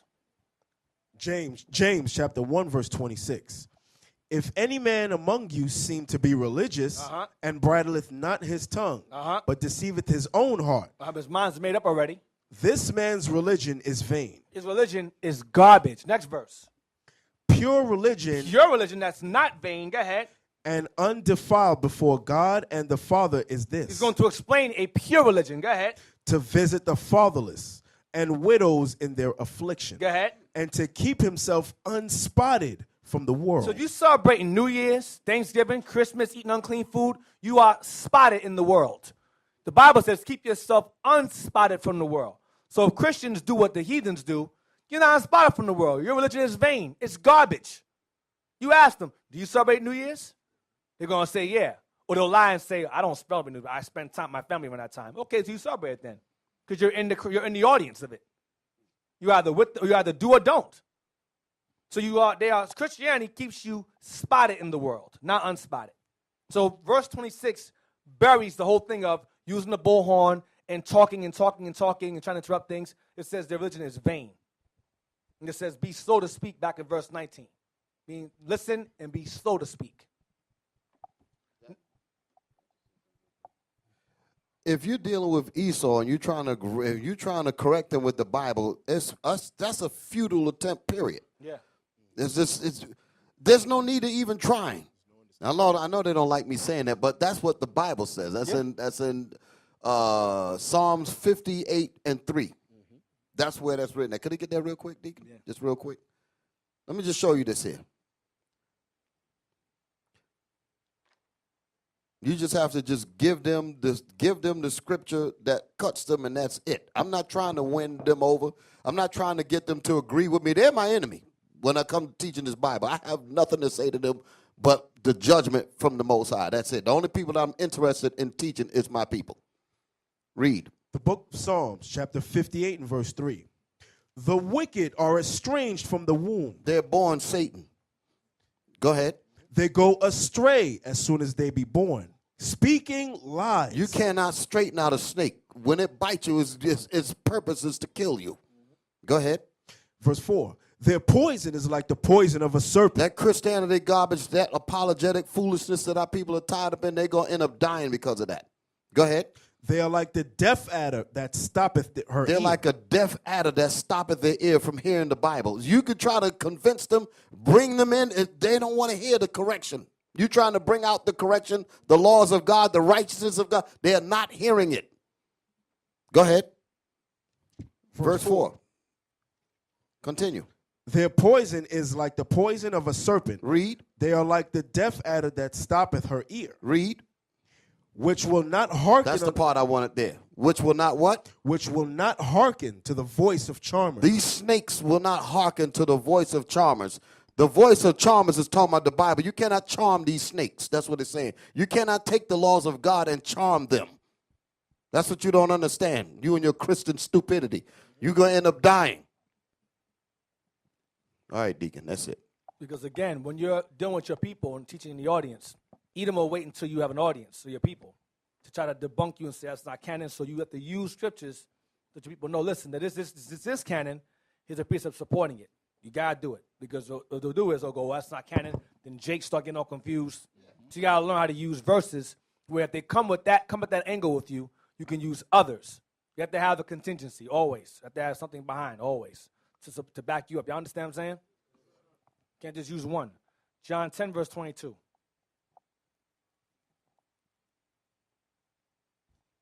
The book of John, chapter 10 and verse 22. And it was at Jerusalem, the feast of the dedication, and it was winter. This is Hanukkah. Go ahead. And Jesus walked in the temple in Solomon's porch. Then came the Jews. 23 again. 23 again.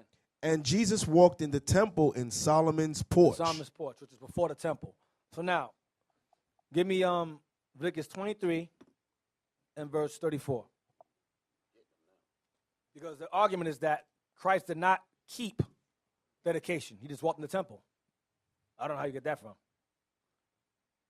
They were observing the feast there in the temple.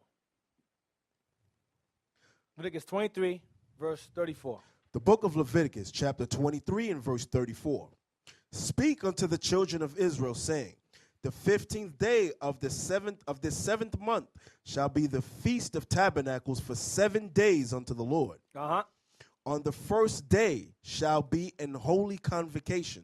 Ye shall do no servile work therein. First day of the Sabbath. Go ahead. 7 days ye shall offer an offering made by fire unto the Lord. On the 8th day shall be an holy convocation unto you.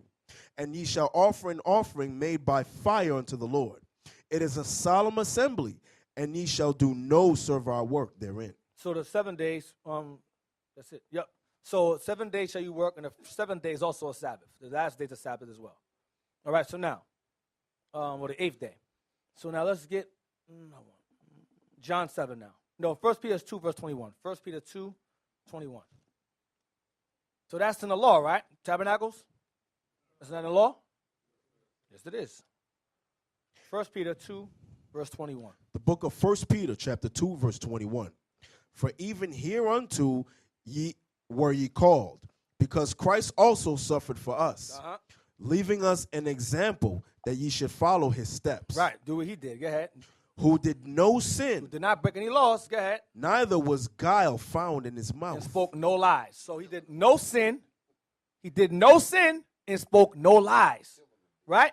So let's get John 7, which is 3 chapters prior to John 10. They're saying that he didn't keep feasts of dedication. It doesn't say in that chapter he kept the feast. Okay. John 7, verse 1. The book of John, chapter 7 and verse 1. Just in case they send the urban Christianity cult members against you. You never know. The urban versions. They might send the Negro ones. Negro terminators. John 7, verse 1. John chapter 7, verse 1. After these things, Jesus walked in Galilee. Because in the video, he was dealing with the black one, not the Edomite one. He was dealing with the urban one. That's why I'm giving y'all precepts. Just in case you may deal with your own kind, the Oreos, or the strawberry Oreos, the black outside and red inside. John 7, verse 1. John 7, verse 1.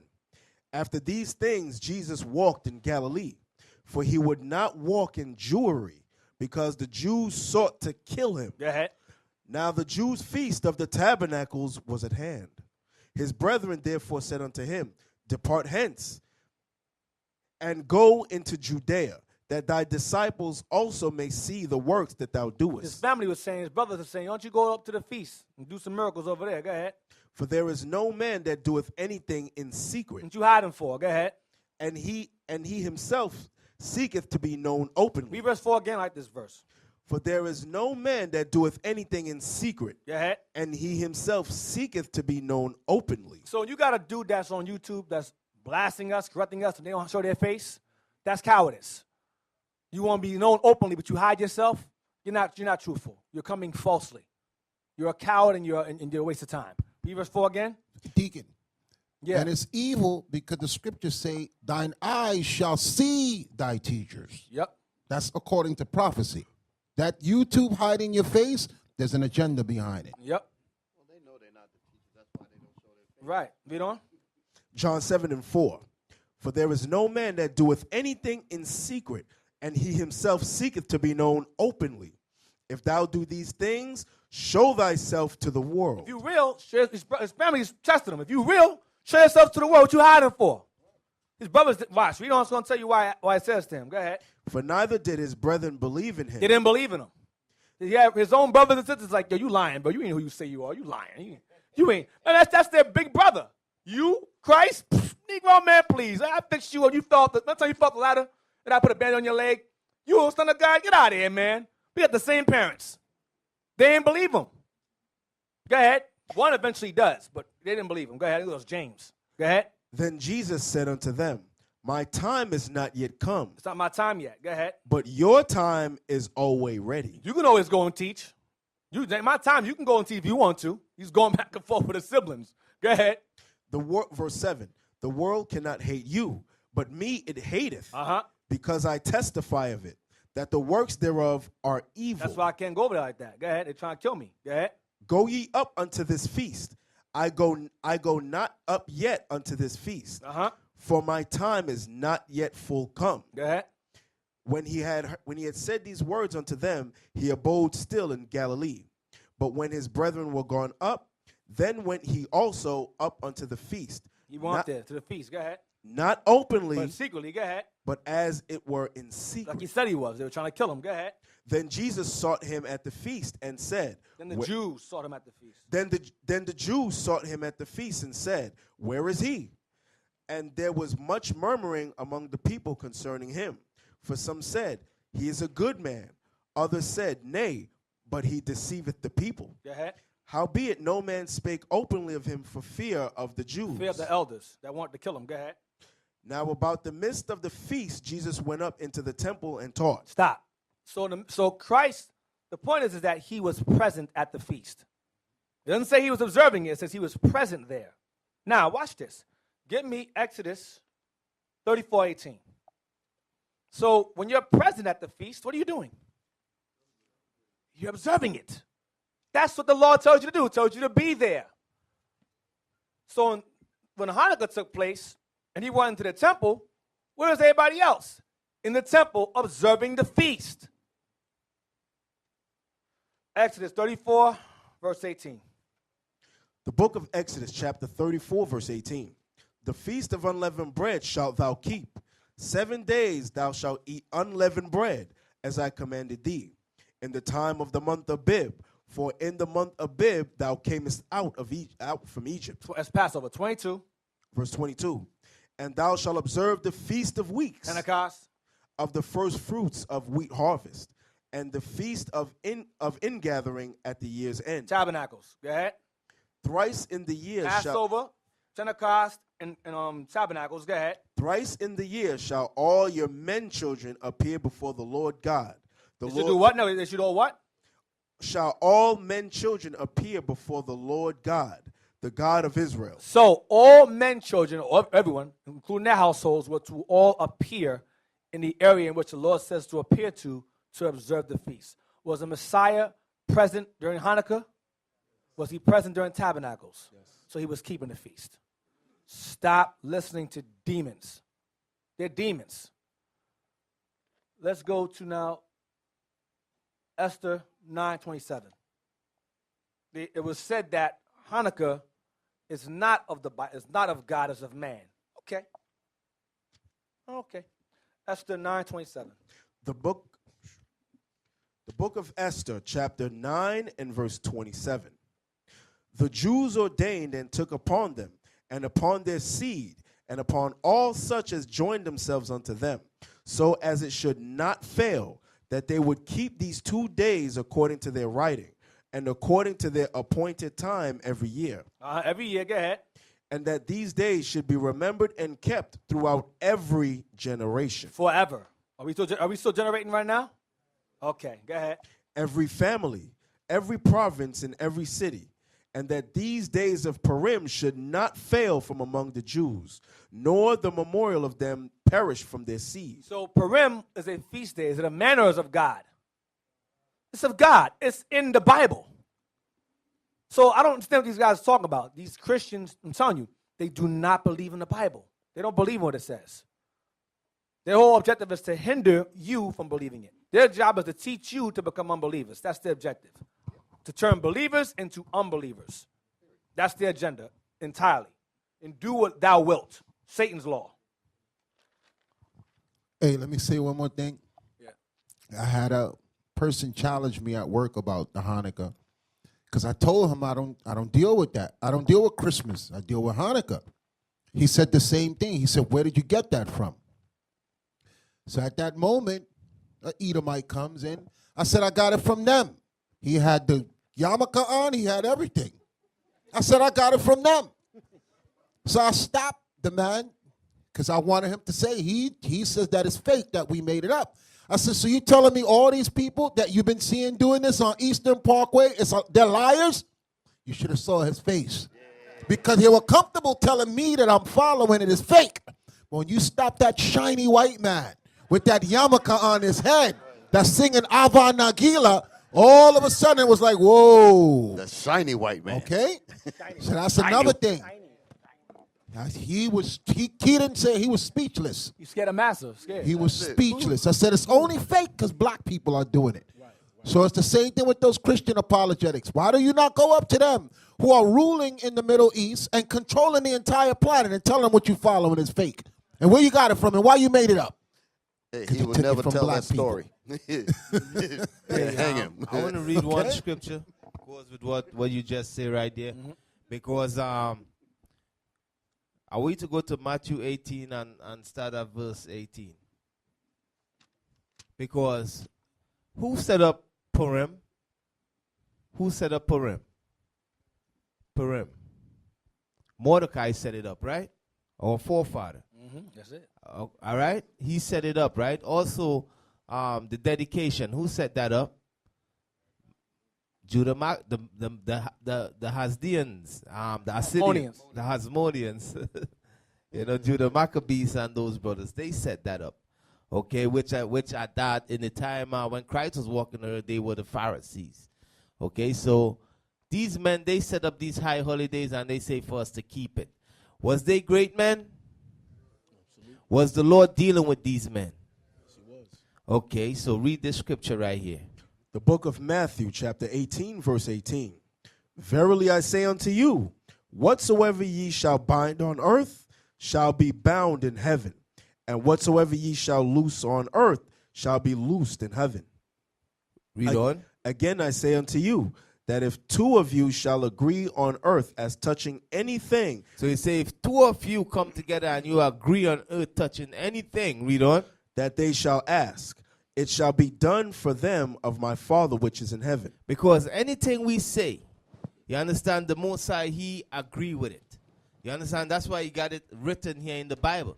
So our forefathers set up high holy days and said, listen, you'll keep these feast days and so forth. The scripture says whatever is bind on earth is bind in heaven.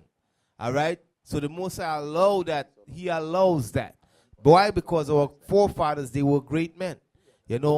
So the Most High allowed that, man. All right? Can I turn? Get Black Panther, Wikipedia. Black Panther comics. Now, Black Panther comics came out around the same time in the 60s by Jack Kirby and Stan Lee. These are the two Edomites were the creators of Black Panther. But they didn't get Black Panther from the group, our brothers, Black Panther. This predates, right there. Black Panther predates, his Black Panther predates the Panther Party, 1966. Black Panther is a fictional superhero. Hold on, is a what? Is a fictional superhero. Emphasizing the fictional. He's fictional superhero. Go ahead. Appearing in American comic books published by Marvel Comics. The character was created by writer-editor Stan Lee and writer-artist Jack Kirby. That's the old guy in all the movies, the old white dude, Stan Lee. Go ahead. First appearing in Fantastic Four, number 52, July 1966. In the Silver Age of comic books. The Black Panther's real name is T'Challa. His father's name is T'Challa. T'Chaka. Go ahead. King and protector of the fictional African.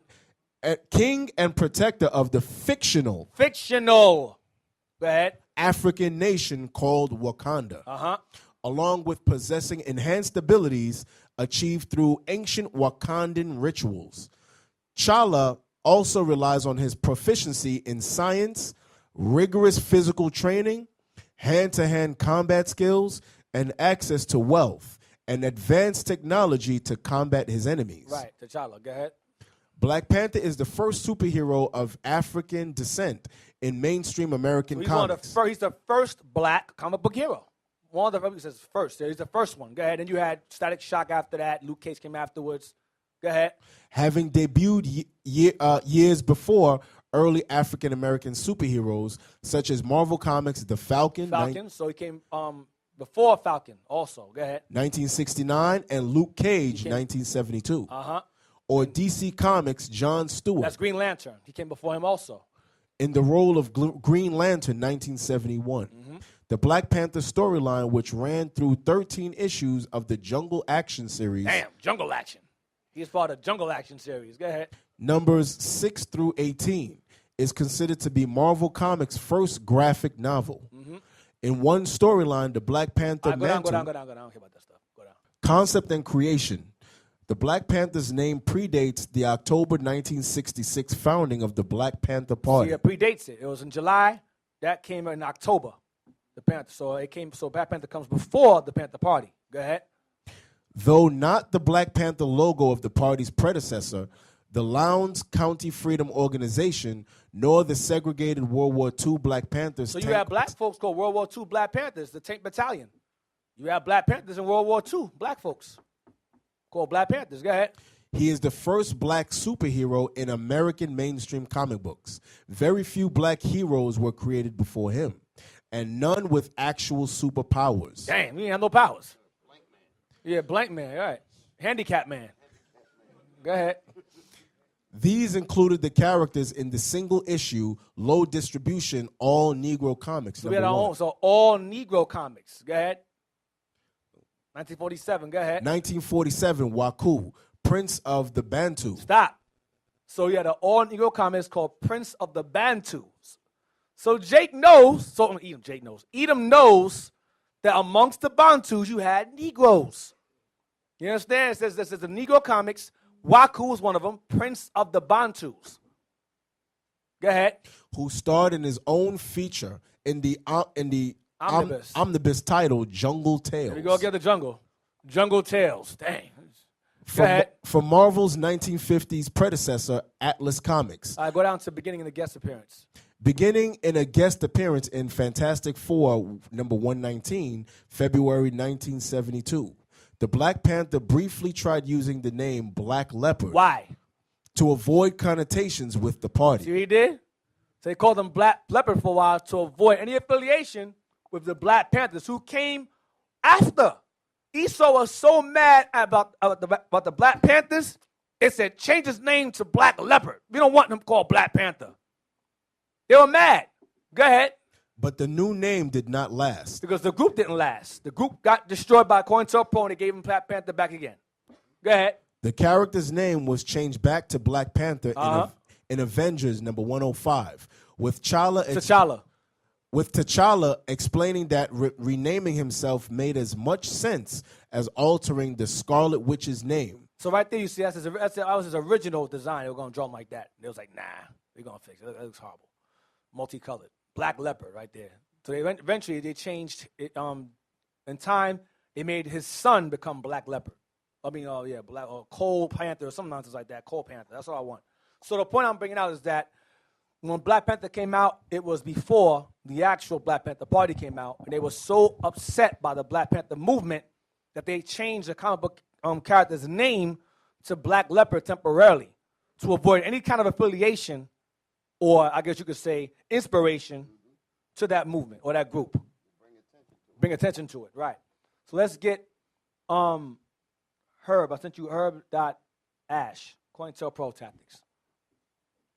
Yeah, read that. Read the goals. This is COINTELPRO's goals. This is a reviewing of the COINTELPRO Tactics. Read that, number 1. Goals. For maximum effectiveness of the counterintelligence program and to prevent wasted effort, long-range goals are being set. Long range means, like you said earlier, they see ahead. Contingency plans. Okay, if this fails, you have A, B, and C. If A fails, you got B, C, and D. If D fails, you got F, G, H, I. Long range. Go ahead. Number 1, prevent the coalition of militant black nationalist groups. Prevent the coming together of black militant nationalist groups. Go ahead. That's the reason why they hate what they call the 12 tribes chart. Yes. That's the Yes, coalition yes, that they're yes, against. yes. They don't want the tribes to come together. These bastards ain't slick. We know them. Yep. Okay, we understand what they're mad at. Go ahead. And I'm calling them bastards because it's in the Bible, They're just in case anybody want to know. Zechariah 9 and 6. Yep. Go ahead. In unity, there is strength. A truism that Hold is. on. Go ahead. I was going to say the chart is the first sign of the nation coming together. And that's scary. To look on that sign, you were walking around not knowing who you were. Okay? Now it says in the scriptures to make a stick and put it together and write the names on it. So the people who are against you that spend billions of dollars to keep your identity hidden, calling you Negro, calling you black, calling you Puerto Rican, calling you Dominican, calling you urban, or calling you Nubian. Now they're like, yo, what the hell is this? Look, we spent all this money to hide their identity, and they got a piece of wood in the street telling the people who they are. That's the first sign of a nation waking up. And that's in the Bible. Okay. That's the beautiful, the 12 tribes is in the Bible. Yep. Listen, if I was The an sign, I'm enemy, talking about the sign. I wouldn't be able to sleep. If I walk by in the street, I spend so much time in slavery, stop you from reading, stop you from writing, beat you, took the Bible from you, and now you go in that same book I kept you from, and you put a sign up with all those names on it, and you're telling the world that this is who you are. Hell yeah, I would want that 12 tribe chart gone. Yep. That's a scary thing. That's what you read in number 1. And great fear fell upon them. Okay. Go ahead. In unity, there is strength. And what? In unity, there is strength. Yep. That's what the Lord says in Psalms 133. Go ahead. A truism that is no less valid for all its triteness. An effective coalition of black nationalist groups might be the first step toward a real, quote, Mau Mau, Black Revolutionary Army in America. Ezekiel 37 stood before them an exceeding great army. Go ahead. Well, a spiritual army, not a physical one. Go ahead. The beginning of a true black revolution. And that's what this is, a true black revolution consisting of blacks, Hispanics, and Native Americans who all make up the 12 tribes, not just blacks. And that, even in itself, is worse because the Panthers is just half right. Now you got all of us together. Like, oh, no, this is worse because they this is them united now. This is not good. We're more dangerous than the Panthers were. Go ahead. Number 2, prevent the rise of a, quote, Messiah. Of a judge, a leader, a savior. Nehemiah 9. That's why I brought the scriptures out. Judges, a leader, saviors. Nehemiah 9:27. Prevent the rise of a Messiah or Messiahs, plural. Go ahead. Who could unify and electrify the militant black nationalist movement. Malcolm X might have been such a Messiah. He is the martyr of the movement today. That's why it fell. It's not as strong as it was back then. Go ahead. Martin Luther King, Stokely Carmichael, and Elijah Muhammad all aspire to this position. Elijah Muhammad is less of a threat because of his age. He was too old. King die soon. Go ahead. King could be a very real contender for this position should he abandon his supposed, quote, obedience to white liberal doctrines. And toward the end, he began to. And they said, take him out.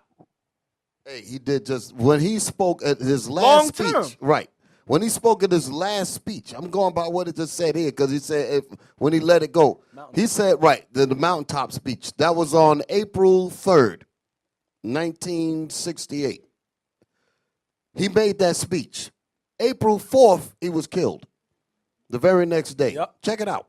The very next day, he was Yep. killed. And you know what's heavy He about said, that? we as a people will get to the promised land. That's what he said. I may not get there with you. I may not get there with you, but we as a people will get to the promised land. He was telling you you're the Israelites. Yep. He said, oh, this nigga got to die. Next day, boom. Yep. That's history. That's written already. And the government, the family won a case against the government. They won a settlement because the government admitted that they were responsible for his death. That's also hidden secret. That the family, King family, won against the government in the court case that they were responsible for his death. So it's not nothing new or uncommon. It's known to those who read. Yes. What Deacon Yawasop said about he gave the speech on the 3rd and on the 4th he was killed. How many of y'all ever watched the Hunger Games? Okay, you saw how they was trying to control the people with propaganda? Remember when they were speaking, just one old man put his hand up like this with 3 fingers. They grabbed him in front of everybody and just shot him. That's how Esau thinks. The minute you think of any part of organizing or any solidarity or any unity or anything that they deem as against what they set up, they want to kill you.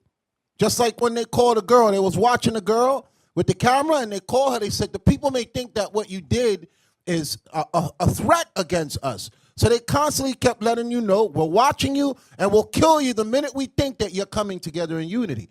It's the same thing with what you see. The purple and gold garments, the 12 tribe sign, us in order, marriage is coming. That's the order they don't want. Right. They're terrified of that. And if they don't kill you literally, they'll kill your character. They'll assassinate your character. Right. Defame you. That's still do. Assassinate your character. Read on. We don't go a little faster. Go to provide. Carmichael has the necessary charisma to be a real threat in this way. So Carmichael had the threat to be a next Messiah. Go ahead. Number 3, prevent violence on the part of black nationalist groups. This is of primary importance and is, of course, a goal of our investigative activity. It should also be a goal of the counterintelligence program to pinpoint potential troublemakers and neutralize them before they exercise their potential for violence. Next one. Number 4, prevent militant black nationalist groups and leaders from gaining respectability. Now, be it again. Prevent militant black nationalist groups and leaders from gaining respectability. By putting up articles of them allegedly arresting young men in their innocence.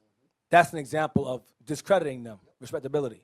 He's in law enforcement. He's a lawyer. He's so and so. That's a way of trying to remove respectability from the leaders. That's what they do. They're in this, they're in that. That's a provocateur informant's job. That's what they do. Yes. They push them, and there's usually one group that does that. But I'll leave it alone. But that's what the ESO uses. They'll use particular of our own people to push the thought of, oh, look, he's in that line of work. See, he can't be trusted. He's in that line of work. He can't be trusted. It's the same thing as removing respectability from the people. Go ahead, read on. I was going to say it. By discrediting them to 3 separate segments of the community. Go ahead. The goal of discrediting black nationalists must be handled tactically in 3 ways. Tactically, go ahead. You must discredit those groups and individuals to, first, the responsible Negro community. To the upstanding blacks, the ones that are not downtrodden at the bottom, the upstanding ones first. Go ahead. Second, they must be discredited to the white community. Hate group. Go ahead. Both the responsible community and to the, quote, liberals who have vestiges of sympathy for militant black nationalists. And make them look bad in front of good white folk, allegedly good white folks who are liberal, who love all, care about all, rights for all. Make them look bad in front of them, too, so they don't have no partners, no alliances. Burn every bridge they can run to. Go ahead. Simply because they are Negroes. Third, these groups must be discredited in the eyes of Negro radicals. Of their own groups. They must look bad in front of their own. Go ahead. The followers of the movement. This last area requires entirely different tactics from the first 2. Publicity about violent tendencies and radical statements merely enhances black nationalists to the last group. It adds, quote, respectability in a different way. Make them appear violent, it gives them more props. They say fighting against the powers that be. Fight the powers, so it incites more encouragement among our people when they do that. So we'll make them seem violent. Next verse. Number 5. Right. Next plan. Go ahead, I said verse. A final goal should be to prevent the long-range growth of militant black organizations, especially among youth. Especially among the young brothers. Go ahead. And sisters. Go ahead. Specific tactics to prevent these groups from converting. From doing what? From converting. Young people must be developed. That's the agenda. That's the reason why they use the term fractured organization, because they don't want the young people to learn what we learn. They want the current generation to quote unquote die out, but there's no successors. Read this comment again, please. The cover image. That's the guy who put the video up. It's the same guy. Put it up. Not that question. Go up. Read that. The cover image. He is the leader of the largest and fastest growing One West BHI sect. Plus, he is in charge of the guys behind us. That is why. Go back to the number 5 again. It's the same goal. It's the same thing being said. Number 5. A final goal should be to prevent the long-range growth of militant black organizations. Exponential growth. Especially among youth. specific tactics to prevent these groups from converting. From converting, changing the minds of the people. Go ahead. Young people must be developed. Tactics must be developed, meaning how to stop them. Holding summits, how to stop them, how to respond to them. It's the same thing. Hey, you know it's going to shoot them in the foot. Can we bring back the image that you just had there? Yeah. And look at his words. This is the power of God. It says, why is this guy being used as an image for fake Israelites? Who is he? Aren't there a whole bunch of them? Because there's a lot of Israelite groups. What makes this guy so significant? I'm very interested in who this is and why his face is being used. That's what the comment was posted. His response, no class, Malone. The cover image. He is the leader of the largest and fastest growing One West BHI sect. Plus, he's in charge of the guys behind us. IUIC Arizona was behind him as a backdrop. Now, watch this. Because they don't understand prophecy and they don't understand God, that's what's going to hurt them. The bishop never, ever says he's the leader of anything. You have other Israelite groups that they tell you this is the leader. You can only get saved through him. You can only get gathered together. You don't see none of our camps saying that the bishop is the leader. The same way Christ never walked around declaring himself leader. What was the government telling Christ? Answer me, are you king of the Jews? What he said, if thou sayest. If thou sayest. So the bishop don't never walk around saying he's the leader of anything. Even if you pull the bishop out of the way, this has grown so strong and so powerful now, it cannot be stopped. Okay? So we don't have to declare the bishop leader of anything. Okay? He's a face of hair. He started it, but does he ever show me one video where he himself says he's the leader? You see other Israelite groups saying that they're the leader. You have to gather under them. You can only get saved by us. This is the God sent so-and-so. But the bishop was smart enough to never, ever declare himself a leader because Christ never did that either. Get New York Times article. New York Times. Read that, November 15th. The FBI's dangerous crackdown on, quote, black identity extremists. Now this is an attack on us, but they're using Black Lives Matter as the cover for them attacking us. We're not stupid. Those of you who are wise understand this is referring to us. Yep. Because Black Lives Matter is nothing more than a black lesbian lives matter movement. That's all it is. It's no difference. It's homosexual agenda all under it. It's nonsense. So go ahead. Go down to they can read it. They got pictures. FBI report. An FBI report leaked in October and scrutinized during an oversight hearing of the House Judiciary Committee on Tuesday warns of an emergent domestic terror threat sweeping the nation and threatening the lives of law enforcement officers. The, quote, Black Identity Extremists, BIE movement. Or BHI, same thing. This designation, just recently invented by the FBI. Newly invented. Go ahead. Is as frightening and dangerous as the Bureau's infamous COINTEL program of the 1960s and 70s, under which J. Edgar Hoover set out to disrupt and destroy virtually any group with the word, quote, black in its name. See that? BHIs. Same thing, I'm telling you. We don't now notice IUIC doesn't call ourselves that. We stay with Israelites, period. We don't subscribe to black. That's redundant. But regardless, they're still putting that box. So it still falls on us as well. Go ahead. Today, entirely nonviolent black activists face violations for their civil liberties and even violence if they're deemed part of the BIE. Mm-hmm. Yeah, they're grouped, right? Deemed or grouped, right? Go ahead. The 12-page report prepared by the FBI Domestic Terrorism Analysis Unit in August and later made public by foreignpolicy.org both announces the existence of the, quote, Black Identity Extremists movement and deems it a violent threat, asserting that black activists' grievances about racialized police violence, racialized police violence and inequities in the criminal justice system have spurred retaliatory violence against law enforcement officers. It links incidents of violence by a handful of individual citizens like Michael Johnson, who shot 11 Dallas police officers in July 2016. They're taking the actions of one man and trying to group it into a whole bunch of people. And it's just one man's actions. Right, trying to say he was part of a group. Make something out of nothing. Right. Go ahead. To quote BIE ideology. They can't prove. Go ahead. And predicts that perceptions of unjust treatment of African Americans and the perceived unchallenged illegitimate actions of law enforcement will inspire premeditated attacks against law enforcement. Go ahead. This is fiction. It's a lie. Darrell Johnson, a former Department of Homeland Security intelligence agent, when asked by Foreign Policy in October why the FBI would create the term, quote, BIE, said, "I have no idea." And what? And I'm at a loss. I don't know why they did this. It doesn't make any sense. Go ahead. Michael German, a former FBI agent and fellow with the Brennan Center for Justice, Liberty, and National Security Program, said the, quote, black identity extremist label simply represents an FBI effort to define a movement where none exists. Mm-hmm.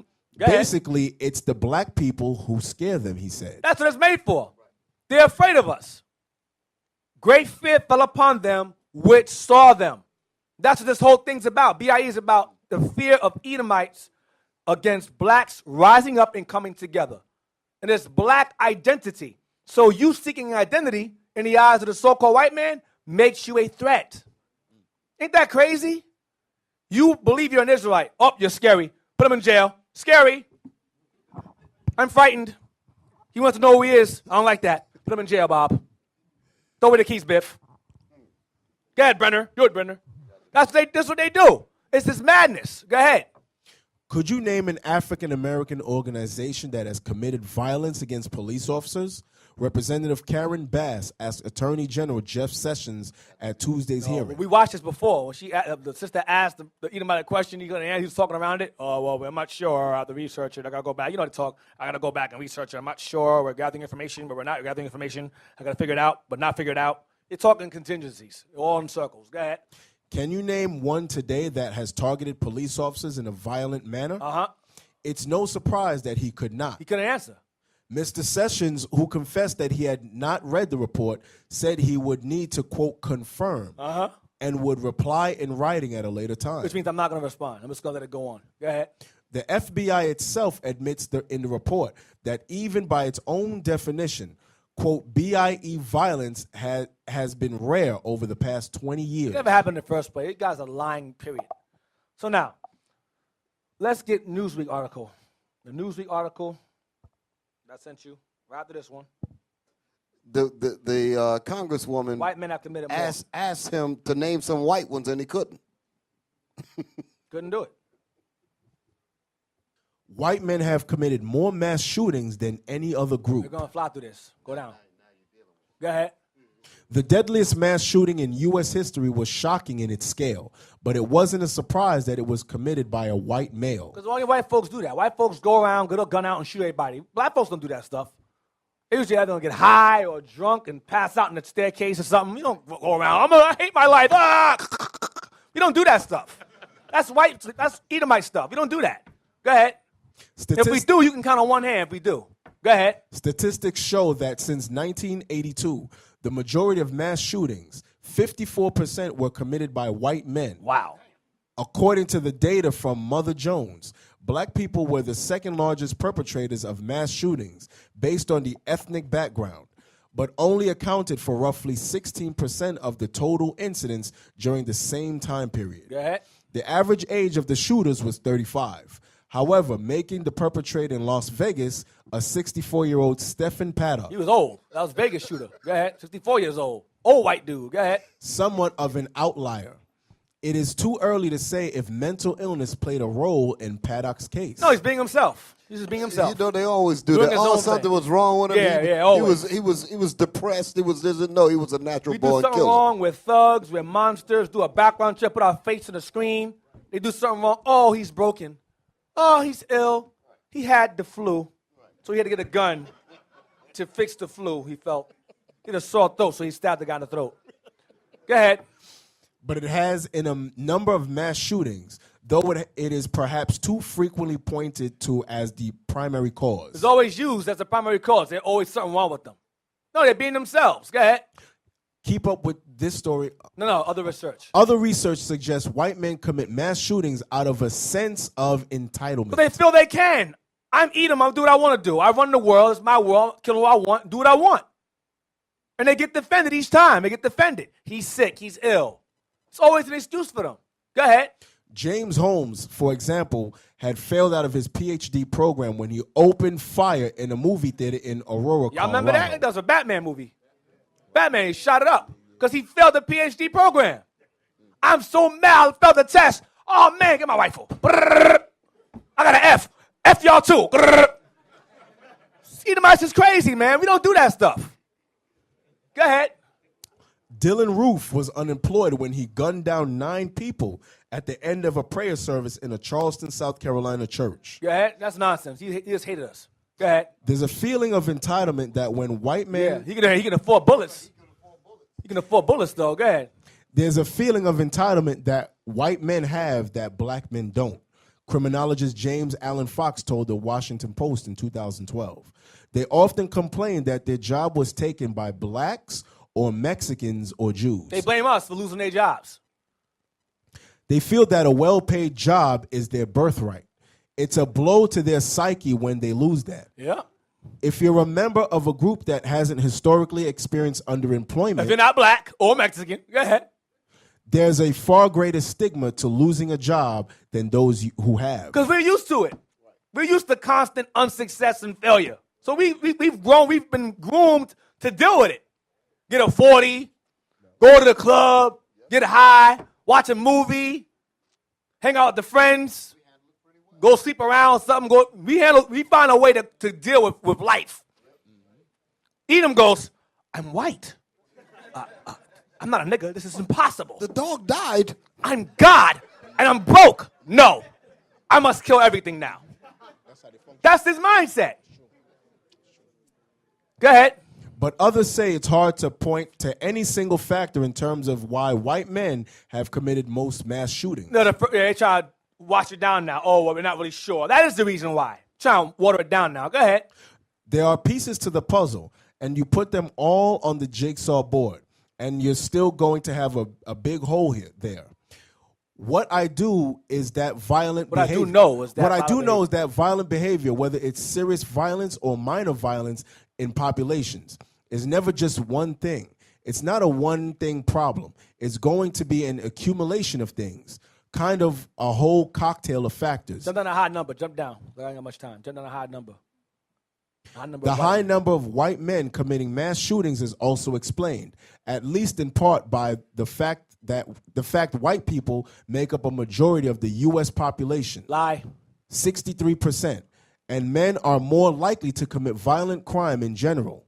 In the U.S., 98% of mass shootings and 90% of all murders are committed by men. All right. So now, get the next one. I want RT News, Florida school shooter. This guy.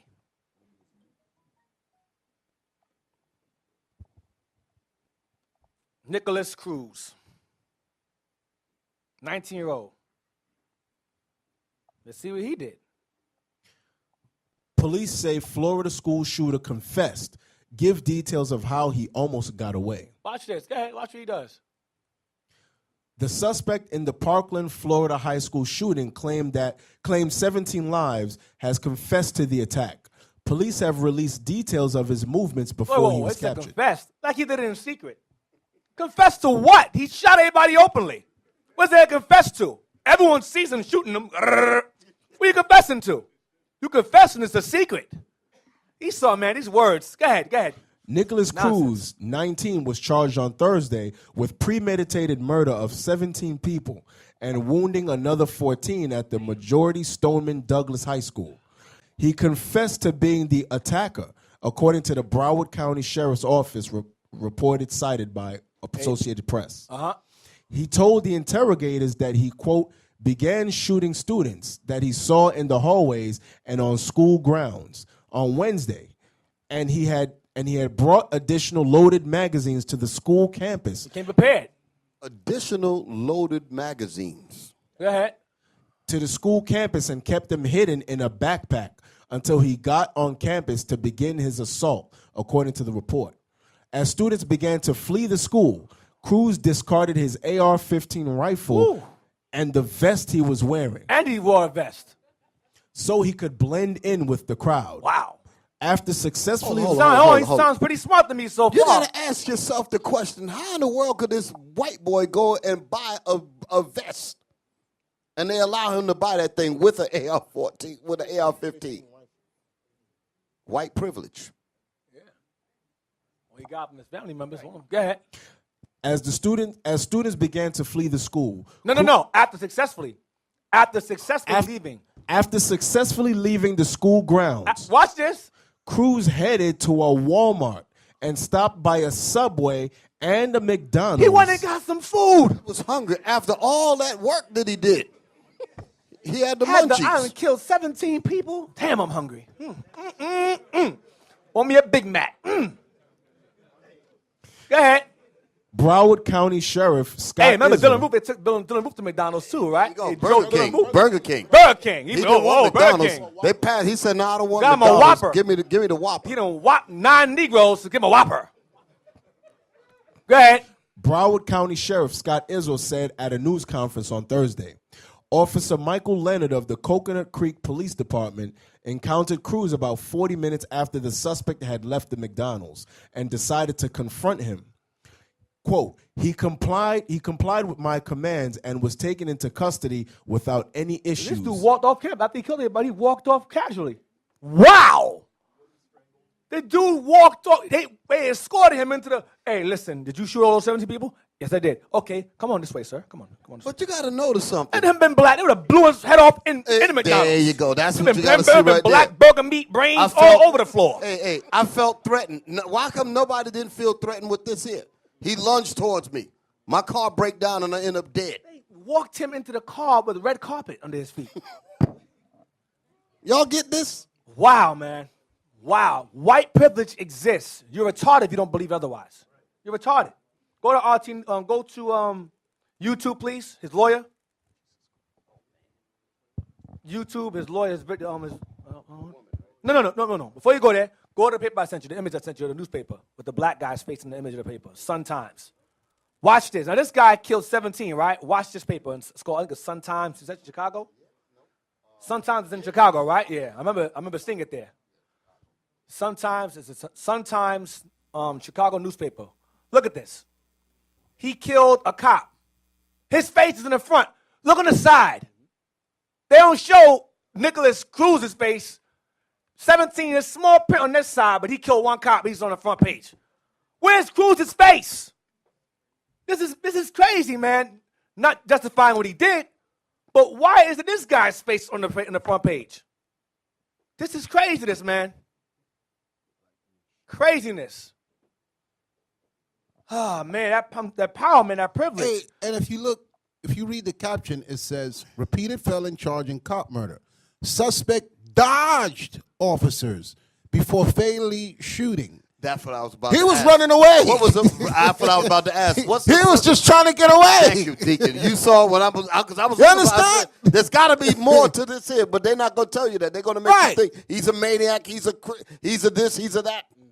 Okay. Yes, just like you said, Deacon. He was trying to run away, know, and we know that cops have a propensity for shooting down black folk. That's what I wanted to look at. I wanted to look into that. But what is the reason that this dude killed 17 people? Man, this is That good. white man targeted 17, planned it. But it's a little article about him on the side. Get the video. Get the video, man. Get his lawyer.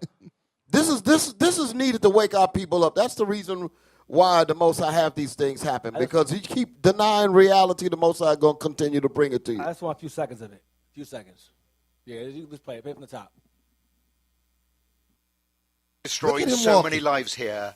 What do you see? Shuffled his way into the courtroom. A nicely dressed, pause it. He looked. A nicely dressed white woman holding him on his shoulder, walking him in. If that was a Negro, he would have been surrounded by 10 of the biggest correction officers you could have found. Look at that white woman walking with him like, come with me, come with me.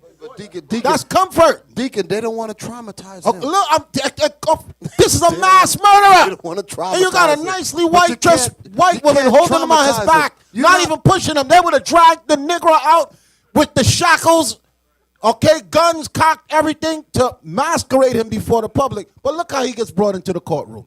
Look. Wow.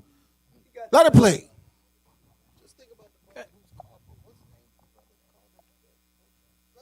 Go ahead. Video from inside the high school captures the terror of pupils. A policeman carrying a survivor to safety amid this Valentine's Day massacre.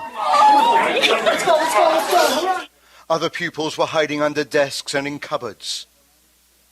Some teachers defending students with their bodies and with their very lives. The shooting itself was filmed on a phone. Too distressing to show in full. The opening gunshots are shockingly loud. And this footage shows the moment a heavily armed SWAT team entered a classroom to reach terrified students. Hands, put your hands up. Please.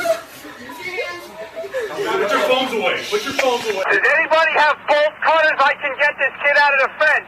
Police radio communications reveal the urgency and the confusion that surrounded their entry into the school. Gary, does he know where the shooter is? We don't know, but we're entering the building, in front of the 13 building 13. One student followed a teacher's suggestion and used a textbook as a shield. And she's like, grab a book. So I took a book. It was a tiny book, but I took a book and I held it. Go to the lawyer. I want to get to the point. Go up. We're further into the video. Forward further, not go back, further to the lawyer. But the lawyer's talking, defending him. Go back. Go back.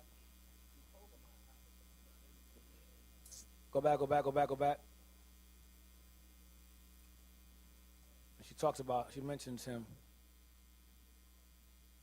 Okay, go toward the end. It's not in the end. She comes to his defense, not the one. It's a video where she comes to his defense. It's a video when she speaks on his behalf. And it's in the beginning. Go to the beginning. That right there? I don't know if it's that. Pulled his way into the courtroom. He looked sullen as he faced the judge. Mr., are you Nicholas Jacob Cruz? Yes, ma'am. Okay, sir. You are charged with 17 counts of premeditated murder.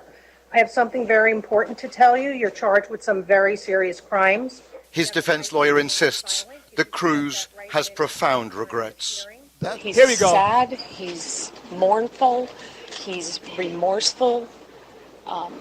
He is fully aware of what is going on. And he's just a broken human being. One of those, do you have the footage of the family members crying in front of CNN? That basically One of those mothers should have broke forth and slapped the white off her face. Okay, y'all saw the pictures of the parents crying, screaming at Trump.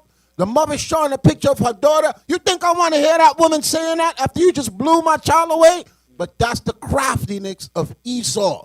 They're trying to tug on the heartstrings of the people. They're trying to make you believe that, look. Listen. That's her job. That's why we got to go back to the Bible. In the Bible, that's not justified. You cannot justify the wicked. Okay? There's all this stuff that you see here that's going on in Esau courtroom. That don't work in the Bible. You get put to death. Now, one thing you have to understand is that Edom, they are, I say this, they lack empathy. Right. And what I mean is that when they do something wrong, they find some way to justify it or to put it in the past, to forget it, make you forget about it. That's what they do. It's a lack of empathy. And they share this trait. A lot of them share this trait tremendously. Some have sense enough to know, okay, we deserve this evil that's done to us. But most of them say, no, well, he's broken. Now, let me give you an example of what I mean. There was a black couple. Their child wandered off in the zoo, went into a gorilla cage. They put the father's record. He has a history of so-and-so. The kids wander off. Then there's another history of another white, I think it was a white family, got eaten by a crocodile. The grandfather took him. He vanished off. He got eaten. The grandfather's unknown. No one knows about it. But the black couple, their chihuahuas, the monkeys didn't even kill them. Monkeys, oh, I know you. You Jake. You all right. Well, I got to kill you. You good. You got people. I'll take care of you. But the point is that they took the parents and put their business out there for the world to see from their child simply wandering off.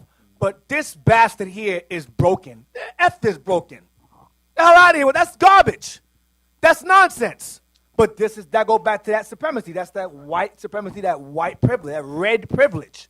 Give me Habakkuk 1 and 4. That's what it is. When he heard the 17 counts, the woman said that you've been charged with 17 counts of premeditated murder. She said very serious charges. Right. She had to tell because in his mind, that's what I'm picking up. In his mind, it sounded like he was getting more homework. Right. It sounded like a partner. Like, oh, you just giving me more homework. That's how the sentences sound to him. Yep. Habakkuk 1 and 4. The book of Habakkuk, chapter 1 and verse 4. Therefore the law is slacked, and judgment doth never go forth. For the wicked doth compass about the righteous. Therefore wrong judgment proceedeth. That's why, if you notice, regarding our people, when you see them commit a crime, whatever, they put, or even not even commit a crime, they get discriminated against. They get harsher judgments or ridicule for a mistake. Whereas Edom can kill 17 people, and he gets escorted into a freaking police car. We show a sign of any kind of attempt of uncooperation. They gun us resistance. Thank you. Yes. They gun us down the street. This dude killed 17 people. Go to Subway and McDonald's and go, "You the guy that killed those 17 people? This is me, sir. Come with me. Come with me. Come with me. Okay. Give me the gun. You did bad, Billy. I hold it for you. Bad, Nicholas. Bad, Nicholas. Good job. Bad, Nicholas. Were they black people? Good job. Bad job. Demons, man. Demons. Give me the next video. Give me the R2 News white nationalist leader. White nationalist. Now that I posted a little later on. Because the white nationalist group had admitted that he was part of them and he was following them. Then they renege on it and go, "No, I made a mistake." White nationalist. Read it real fast. White nationalist leader backtracks on links to Florida shooter Nicholas Cruz. Go down. The leader of the Republic of Florida, a local white nationalist group, who earlier told media the suspect in the Florida school shooting. He'd be a WIE, or white identity extremist. They didn't call him that, though. Go ahead. Was associated with his organization, has now backtracked on his words. So he admitted and said he was part of them. Now he's saying, no, he wasn't part of us. Go ahead. Jordan Jareb, the leader of the Republic of Florida, ROF, group, told AP and Anti-Defamation League NGO on Thursday that 19-year-old Nicholas Cruz, who has been identified as the shooter that killed 17 people and injured 14 others at the Majority Stoneman Douglas High School in Parkland on Wednesday, had participated in ROF's paramilitary drills in Tallahassee. During the shooting, Jareb said Cruz, quote, acted on his own behalf of what he just did, and he's solely responsible for what he just did. That's his business. We ain't telling him to do that. Go down. Hours after the story was picked up by numerous media outlets, Jareb denied the connection in an expletive-laden post on Gab, a social network associated with far-right groups. Alt-right, same thing. Far-right, alt-right, same thing. Go down. There was legit. There was a legit misunderstanding because... This is his response regarding Nicholas Cruz. Go ahead. There was a legit misunderstanding because we have multiple people named Nicholas. Come on, man. Come on. One Nicholas killed 17 people that day. How you confused about which Nicholas it is? These guys are liars, such liars, man. Read. There was a legitimate misunderstanding because we have multiple people named Nicholas in ROF. And I got a bunch of conflicting information, and I have not slept for like 2 days. Oh, my gosh. Go ahead. And so when they call me up and ask me yes or no questions, it's easy for them to misrepresent what I say. He's lying. So he reneged on what he said. That the guy was part of the group. Now all of a sudden I was tired. I didn't sleep in 2 days. I didn't understand the question. He's not part of our group. Come on, man. Hey, when somebody with Israel United in Christ got in trouble, they didn't call us and ask us no questions. They went straight to Facebook. They looked for our pictures and plastered it up on the news and on YouTube. Thinking. This guy here was openly, they say he was a part of it, no picture, no nothing. And not only did the media do that, our own black Israelite brothers did the same exact thing. Right. They're doing the same thing. Anything happen with any person from IUIC, they don't care. They go straight to Facebook, and I'm talking about the top leaders of their group. They go straight to Facebook, they look for news articles, and right away, the first, not these white people, these black people who say they're Israelites are the first ones to go to YouTube and to the media to create a campaign to destroy what we build. Those Negroes are urban apologists to say they're no different from vocab and the rest of them Europeans that's trying to attack us. Same thing, yep.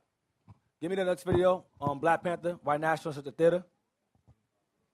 I won't go to 40 seconds. Now, this is Jake's going to it's written the sheet from Hidden Colors, goes to the theater, and when he goes to this theater, I believe, explain it. Mississippi, you find white nationalist groups protesting outside the Black Panther screening at this theater. 40 seconds, go there. All right, go ahead and play it.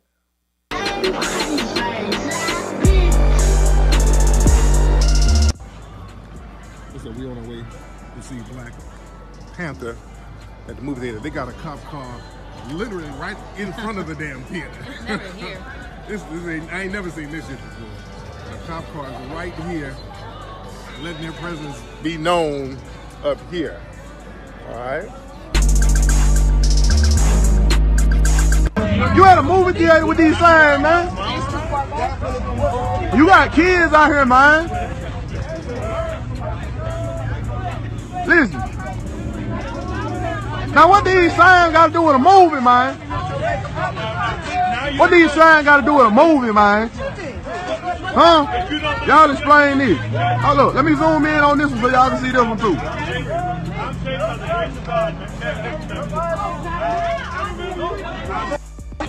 I guess if you watch Black Panther, you seen it. Oh yeah, y'all watch Black Panther. Listen, y'all don't do nothing. This is Channel 12 reporting live from Brookhaven, Mississippi, where they are still doing racist shit like this. So you got the white nationalists protesting black folks going to see Black Panther, and apparently it's a sin to go to see a black superhero movie produced by white folks. I didn't know. Who knew? Not just white nationalists. Christian white nationalists. Yep. Christian white nationalists. It's so-called Christian. They're apologetics. They peoples. You understand? They are the ones that's out there telling black people, if you go watch this, you're gonna go to hell. Yep. If you go watch go watch a Black Panther movie, you're gonna go to hell. How the hell you gonna go to hell? You go watch a Black Panther movie. Yeah, exactly. It's damn madness. Go to Isaiah 59, verse 1.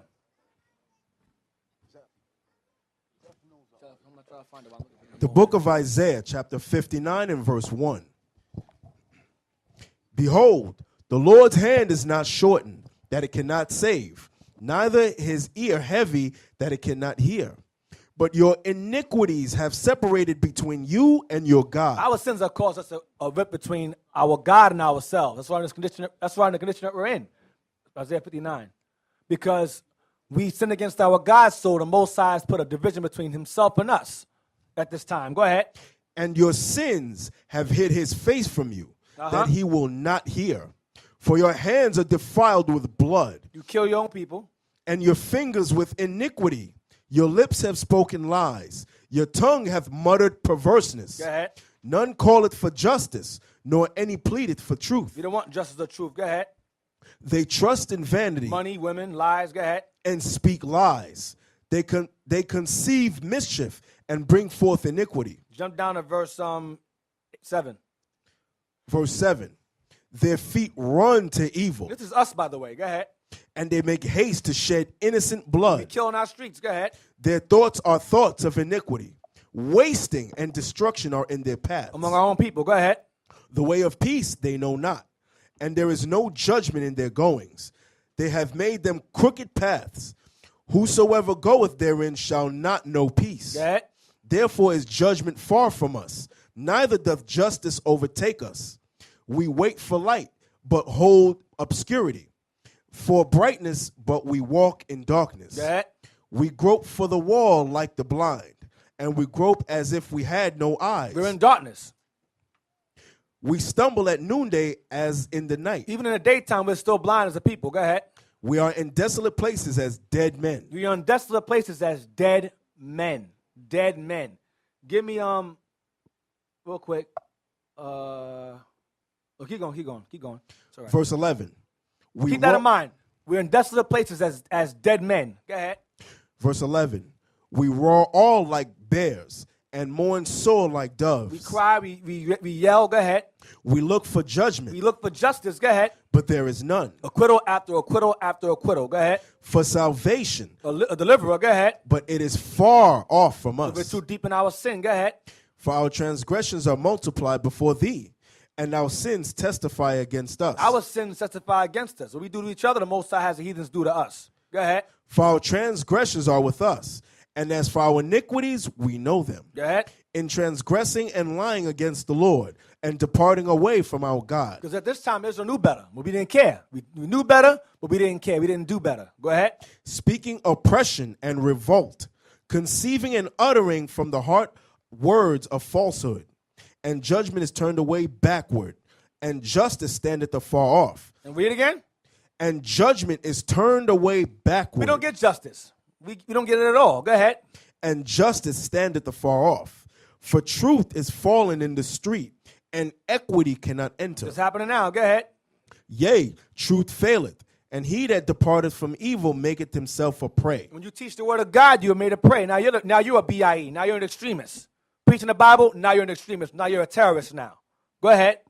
And the Lord saw it, and it displeased him that there was no judgment. Go ahead. And he saw that there was no man, and wondered that there was no intercessor. Therefore his arm brought salvation unto him, and his righteousness it sustained him. Go ahead. For he put on righteousness as a breastplate, and an helmet of salvation upon his head. So Paul got it from Ephesians 6. Go ahead. And he put on the garments of vengeance for clothing. Talk about Christ now. It's alluding to Christ. Go ahead. And was clad with zeal as a cloak. Jump down to verse 19. Verse 19. So shall they fear the name of the Lord from the west, and his glory from the rising of the sun, when the enemy shall come in like a flood. What's happening now? They're coming in against us like a flood, flooding us with lies, propaganda, philosophies, these doctrines. It's all lies, the flood. Go ahead. The Spirit of the Lord shall lift up a standard against him. But when they come with the flood, it says the Spirit of the Lord shall lift up a standard against him. Get real quick, 13 verse 2, Isaiah. When they come with the flood, the lies, the Spirit of God shall come up against him to stop it, to stop that flood. The book of Isaiah, chapter 13, verse 2. Lift ye up a banner upon the high mountain. Exalt the voice unto them.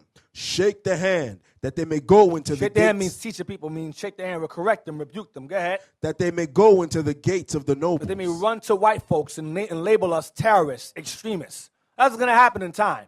Arrests, killings will happen after a while, and you start bringing forth this word of God. Give me Psalm 60, verse 4, to see what the standard of the banner is. Psalm 60, verse 4. The book of Psalms, chapter 60 and verse 4. Thou hast given a banner to them that fear thee. You have given a banner or a standard to them that fear you. Go ahead. That it may be displayed. Maybe what? That it may be displayed. That it may be published. That may be spoken, displayed for all to see and hear. Go ahead. Because of the truth. Because Selah. the truth tells us to, all praises. That it may be displayed because of the truth. Get Jeremiah 51, verse 12. Jeremiah 51, verse 12. The book of Jeremiah, chapter 51 and verse 12. Set up a standard upon the walls of Babylon. That's here. Set up a standard upon the walls of Babylon, which is what? The word of God. Go ahead, display it. Go ahead. Make the watch strong. That's what we're doing in this room. We're making the watchmen strong. Go ahead. Set up the watchmen. Prepare. Set up more teachers. Set up the watchmen that they may grow. Go ahead. Prepare the ambushes. Prepare the battle. Go ahead. For the Lord hath both devised and done that which he spake against the inhabitants of Babylon. By raising Israel up. Now jump down to verse, what do I want? Jump down to verse 24. Verse 24. 25. Behold, I am against thee, O destroying mountain. Still referring to Babylon. Watch this. Saith the Lord, which destroyeth all the earth. Which destroys the earth. Go ahead, Edom. And I will stretch out mine hand upon thee, and roll thee down from the rocks. And bring you down from power. Go ahead. And will make thee a burnt mountain. Make you a what? Make thee a burnt mountain. Was Babylon burned? No, it was not. It was overthrown by the Persians. So is this mountain being burnt here is what? America, Babylon the Great. Next verse. I'm going to say it again. Verse 26. And they shall not take of thee a stone for a corner. They're not going to rebuild it. Go ahead. Nor a stone for foundations, but thou shalt be desolate forever, saith the Lord. So you know it's not referring to ancient Babylon, because Babylon still stands. Iraq still stands. People still live over there. 60 verse 4. Give me 2 Thessalonians 2 verse 7. That the Spirit of God will rise up against them, will raise a standard against them. This is what Paul said in Thessalonians as well. 2 Thessalonians, almost done. 2 Thessalonians 2 verse 7. The book of 2 Thessalonians, chapter 2 and verse 7. This goes in conjunction with the Spirit of God rising up against that flood in Isaiah 59 and verse 19. Go ahead. For the mystery of iniquity doth already work. Yeah, Edom, Babylon. Go ahead. Only he who now letteth will let until he be taken out of the way. He's referring to Rome, all right, which is referring to Edom, okay, which is New Babylon. Read verse 7 again, or America. Go ahead. For the mystery of iniquity doth already work. Meaning at this time, Edom was Rome. Go ahead. Only he who now letteth will let until he be taken out of the way. Most High is going to allow him to the rule until it's time to remove him out the way. Next verse is going to say it. And then shall that wicked be revealed. That wicked is Malachi 1 and 4, the border of wickedness. That's referring to Edom. Because he was ruling at this time as Rome. But in the future, he would rule as America, which is an extension of Rome, or Babylon the Great. Go ahead. And then shall that wicked be revealed. Then shall that wicked. So when we're preaching the word of God, we're going to reveal who the wicked is. That's what's happening now. We're in this prophecy now. We bringing out the words of the Most High, bringing it out that they are the wicked. That's the reason why it's so much opposition to this truth. Yep. Go ahead. And then shall that wicked be revealed, whom the Lord shall consume with the spirit of his mouth. And once you reveal who the wicked is, the Lord shall come back, return, and do what? And shall consume with the spirit of his mouth. That's going into spiritually and physically. He's doing it through us, bringing the word out through his mouth, and he's going to come here and do the same thing literally to the nations. You know, that's just 13. You know how it's happening on a spiritual level? Through that word that we read early, pure influence. Yep. That's what's swallowing them up. Yep. Go ahead. And shall destroy with the brightness of his coming. Go ahead. Even him whose coming is after the working of Satan, with all power and signs and lying wonders. All power is his technology, it's his religions, his philosophies, his science. Go ahead. And with all deceivableness of unrighteousness. With all lies of sin. Go ahead. In them that perish. In them that die. Go ahead. Because they receive not the love of the truth. But loved wickedness. Go ahead. That they might be saved. Go ahead. And for this cause God shall send them strong delusion, that they should believe a lie. Christianity, Islam, go ahead. That they all might be damned, who believe not the truth, but had pleasure in unrighteousness. Had pleasure in this world. All right, so now, get me real quick, Breitbart.com, about pleasure in wickedness. Pleasure in unrighteousness. Breitbart.com, LGBT. Yep, that's the one. Thank you. So, pleasure in unrighteousness is what America stands for. Black Panther criticized for lack of LGBT representation. We can't have nothing, man. We can't. They didn't complain about this in Thor. They didn't complain about this in Iron Man 1. No. But because a black movie, a black cast comes out, they have to add the homosexuality in it. They had to do it. Go down. Right there. Marvel Studios' upcoming blockbuster, Black Panther, has been criticized for its lack of LGBT representation. Who cares? Go ahead. And the particular exclusion of a lesbian scene featured in the comic book on which the superhero film Because, is like Brother based. mentioned earlier, in the audience, he mentioned earlier that in the comics, the special guard was all women. A lot of them are lesbians. Like the Amazons, like in Justice League, Wonder Woman, she falls in that. The Amazonians and the Royal Guard of women, a lot of them are in lesbian relationships. But the movie left that out because the actress in the movie is, I guess she wasn't down with that. I ain't with that. Maybe, who knows? But they left that out. It's irrelevant. It's called Black Panther. Not Gay Panther, not Sodom Panther, Black Panther. Hell, what's wrong with these homos, man? It's like they just insatiably annoying, man. Continuous read on. According to Pink News. Pink News. The whole purpose. That don't even sound right in itself. Pink News. The whole agenda is to emasculate the black man. Yes, that's the point. That's the whole purpose. Feminize him. That's the reason why they want it in all our films. They want all of our actors. They want all of our musicians to put on a dress and all that. But they don't say nothing to the so-called white Italians in their mob movies. Guns all over the place. They don't put that garbage in there. But when it comes to us, they want us to stick a dress on everybody. Right, and then all this inclusiveness thing right here all goes back to Christianity. It's the same exact thing. All inclusive, all loving. It's all Christianity all over again. Go ahead. According to Pink News, when the film was announced, fans were excited by the prospect of Okoye and Ayo. Those are the two characters. That's the military. I think it was Michonne playing that one and the other sister. Go ahead. Two of the title characters' bodyguards getting together as Ayo and fellow female warrior Anika do in the comics. And these hopes were encouraged by reports that an early screening of the film featured Walking Dead star Denai Guria's Okoye starring at Ayo flirtatiously as the two danced. However, when fans of the comics watched Black Panther during early screenings, they noticed an absence of lesbian romance. So what? It's called Black Panther. Go ahead, play. And immediately started a Twitter campaign under the hashtag Let Ayo Have a Girlfriend, using terms such as, quote, lesbian erasure. Excellent. So we can't have nothing. We can't have nothing. That's supposed to be those two, supposed to be lovers. In the comics, they're lovers in the comics. Most of them are lovers, period, in the comics.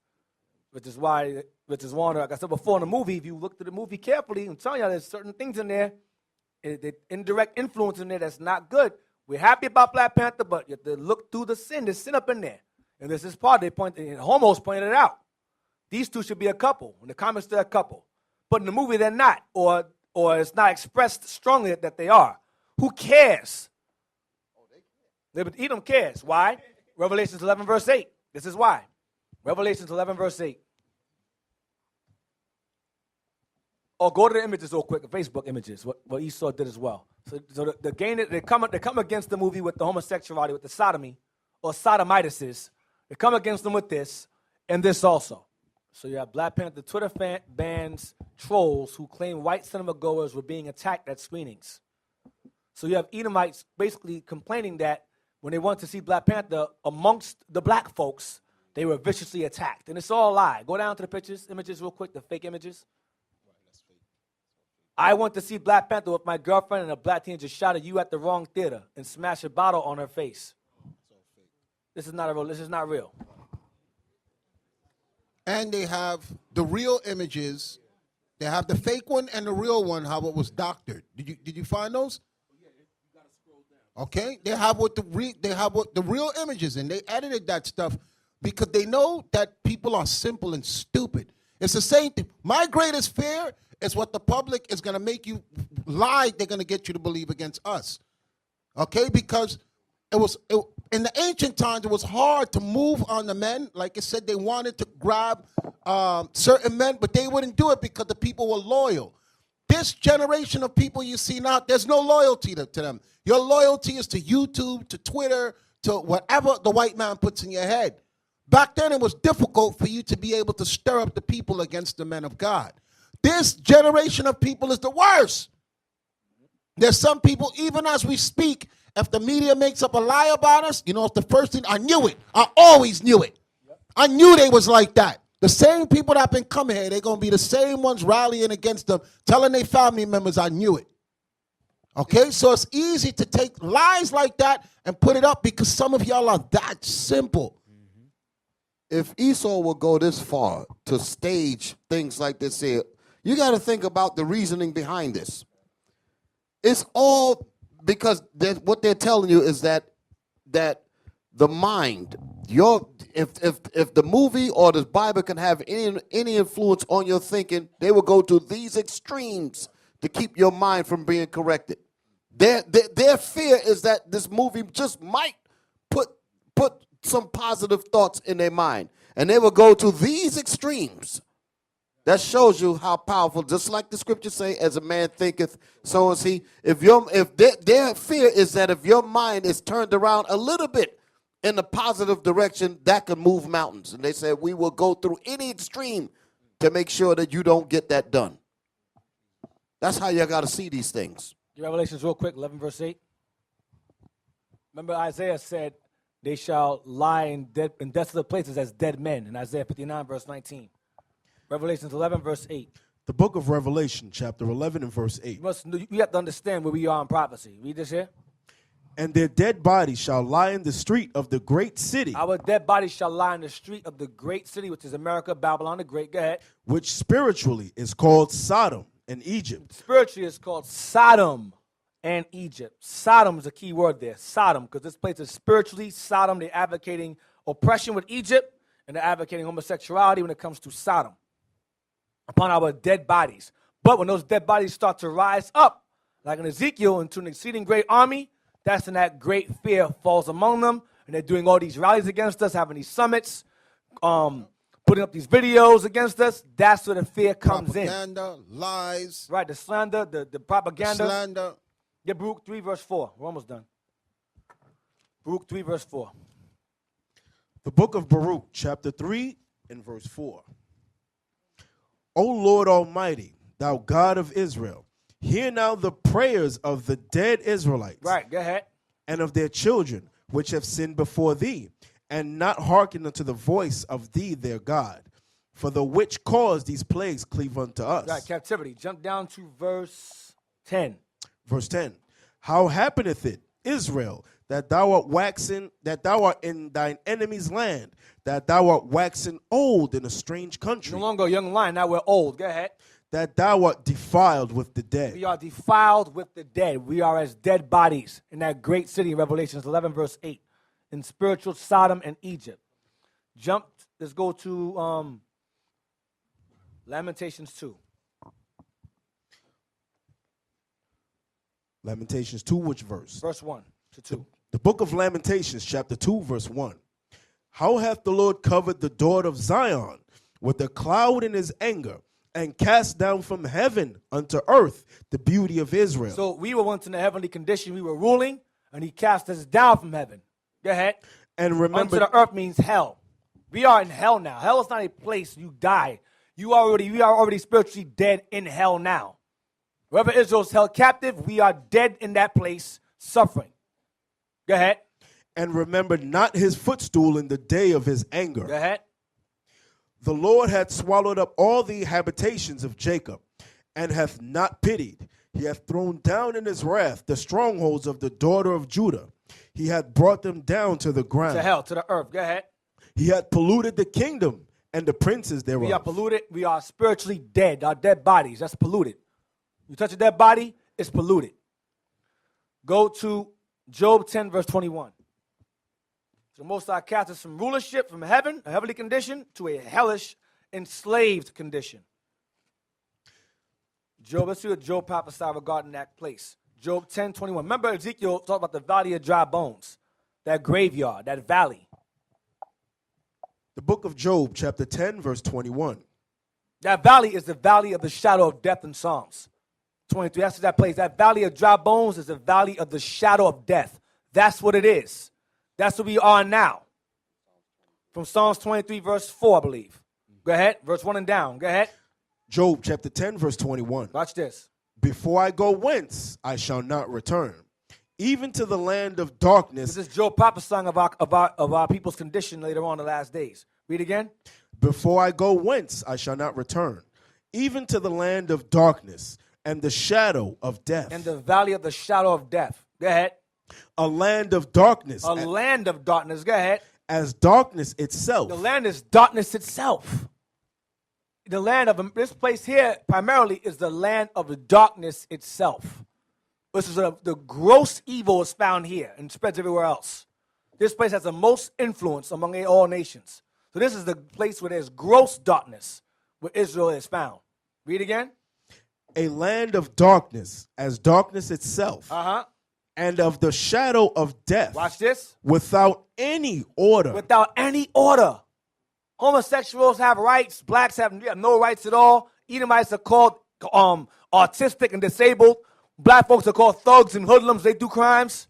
There's no order here. The law is slack here. There's no justice and judgment here. Fair justice and judgment here. There is without any order. Go ahead. Without any order. And where the light is as darkness. And where the light is darkness. Meaning the good is bad. I mean, bad is considered good. Where evil is considered righteousness. That's where we are now. Get Matthew 16, verse 18. The book of Matthew, chapter 16, verse 18.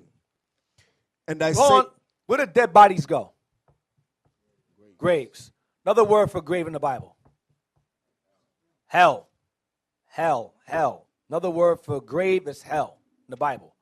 Matthew 16, verse 18. Watch this. Now, gates represents leaders.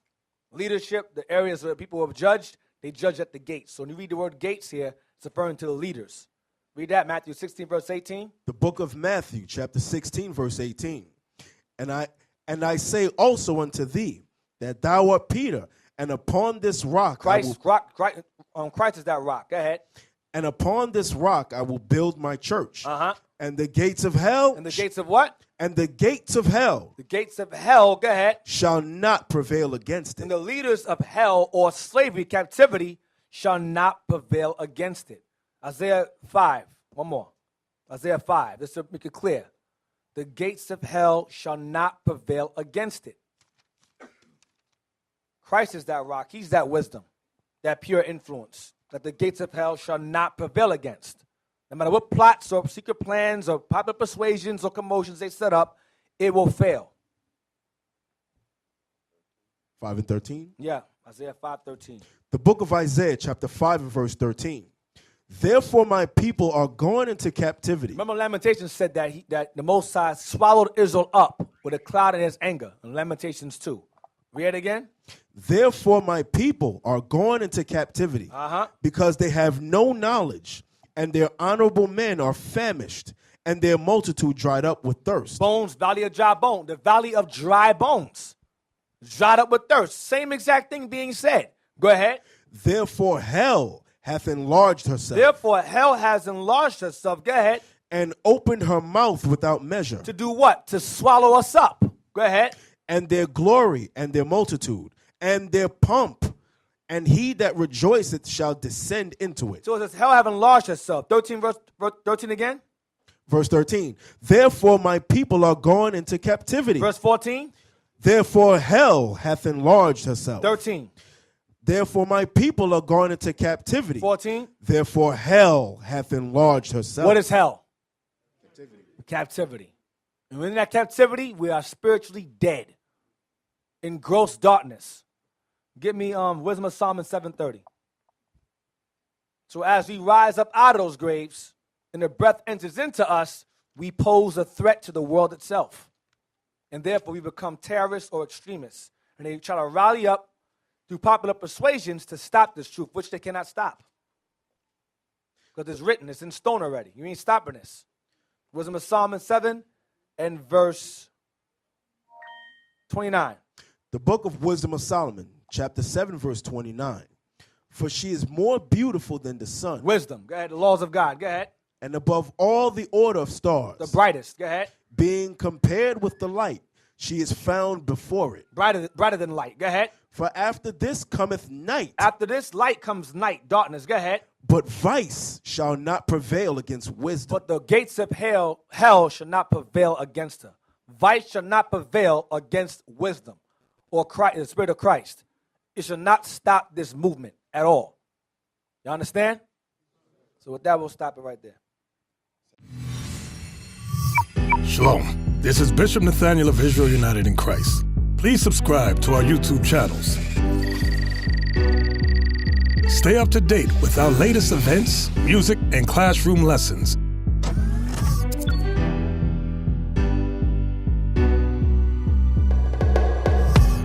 IUIC plans to continue visiting different countries where this gospel has not been preached before. IUIC needs your help in pushing this truth.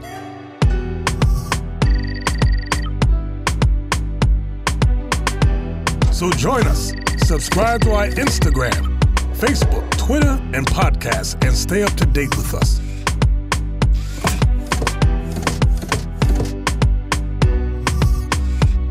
For more information, please visit www.israelunite.org.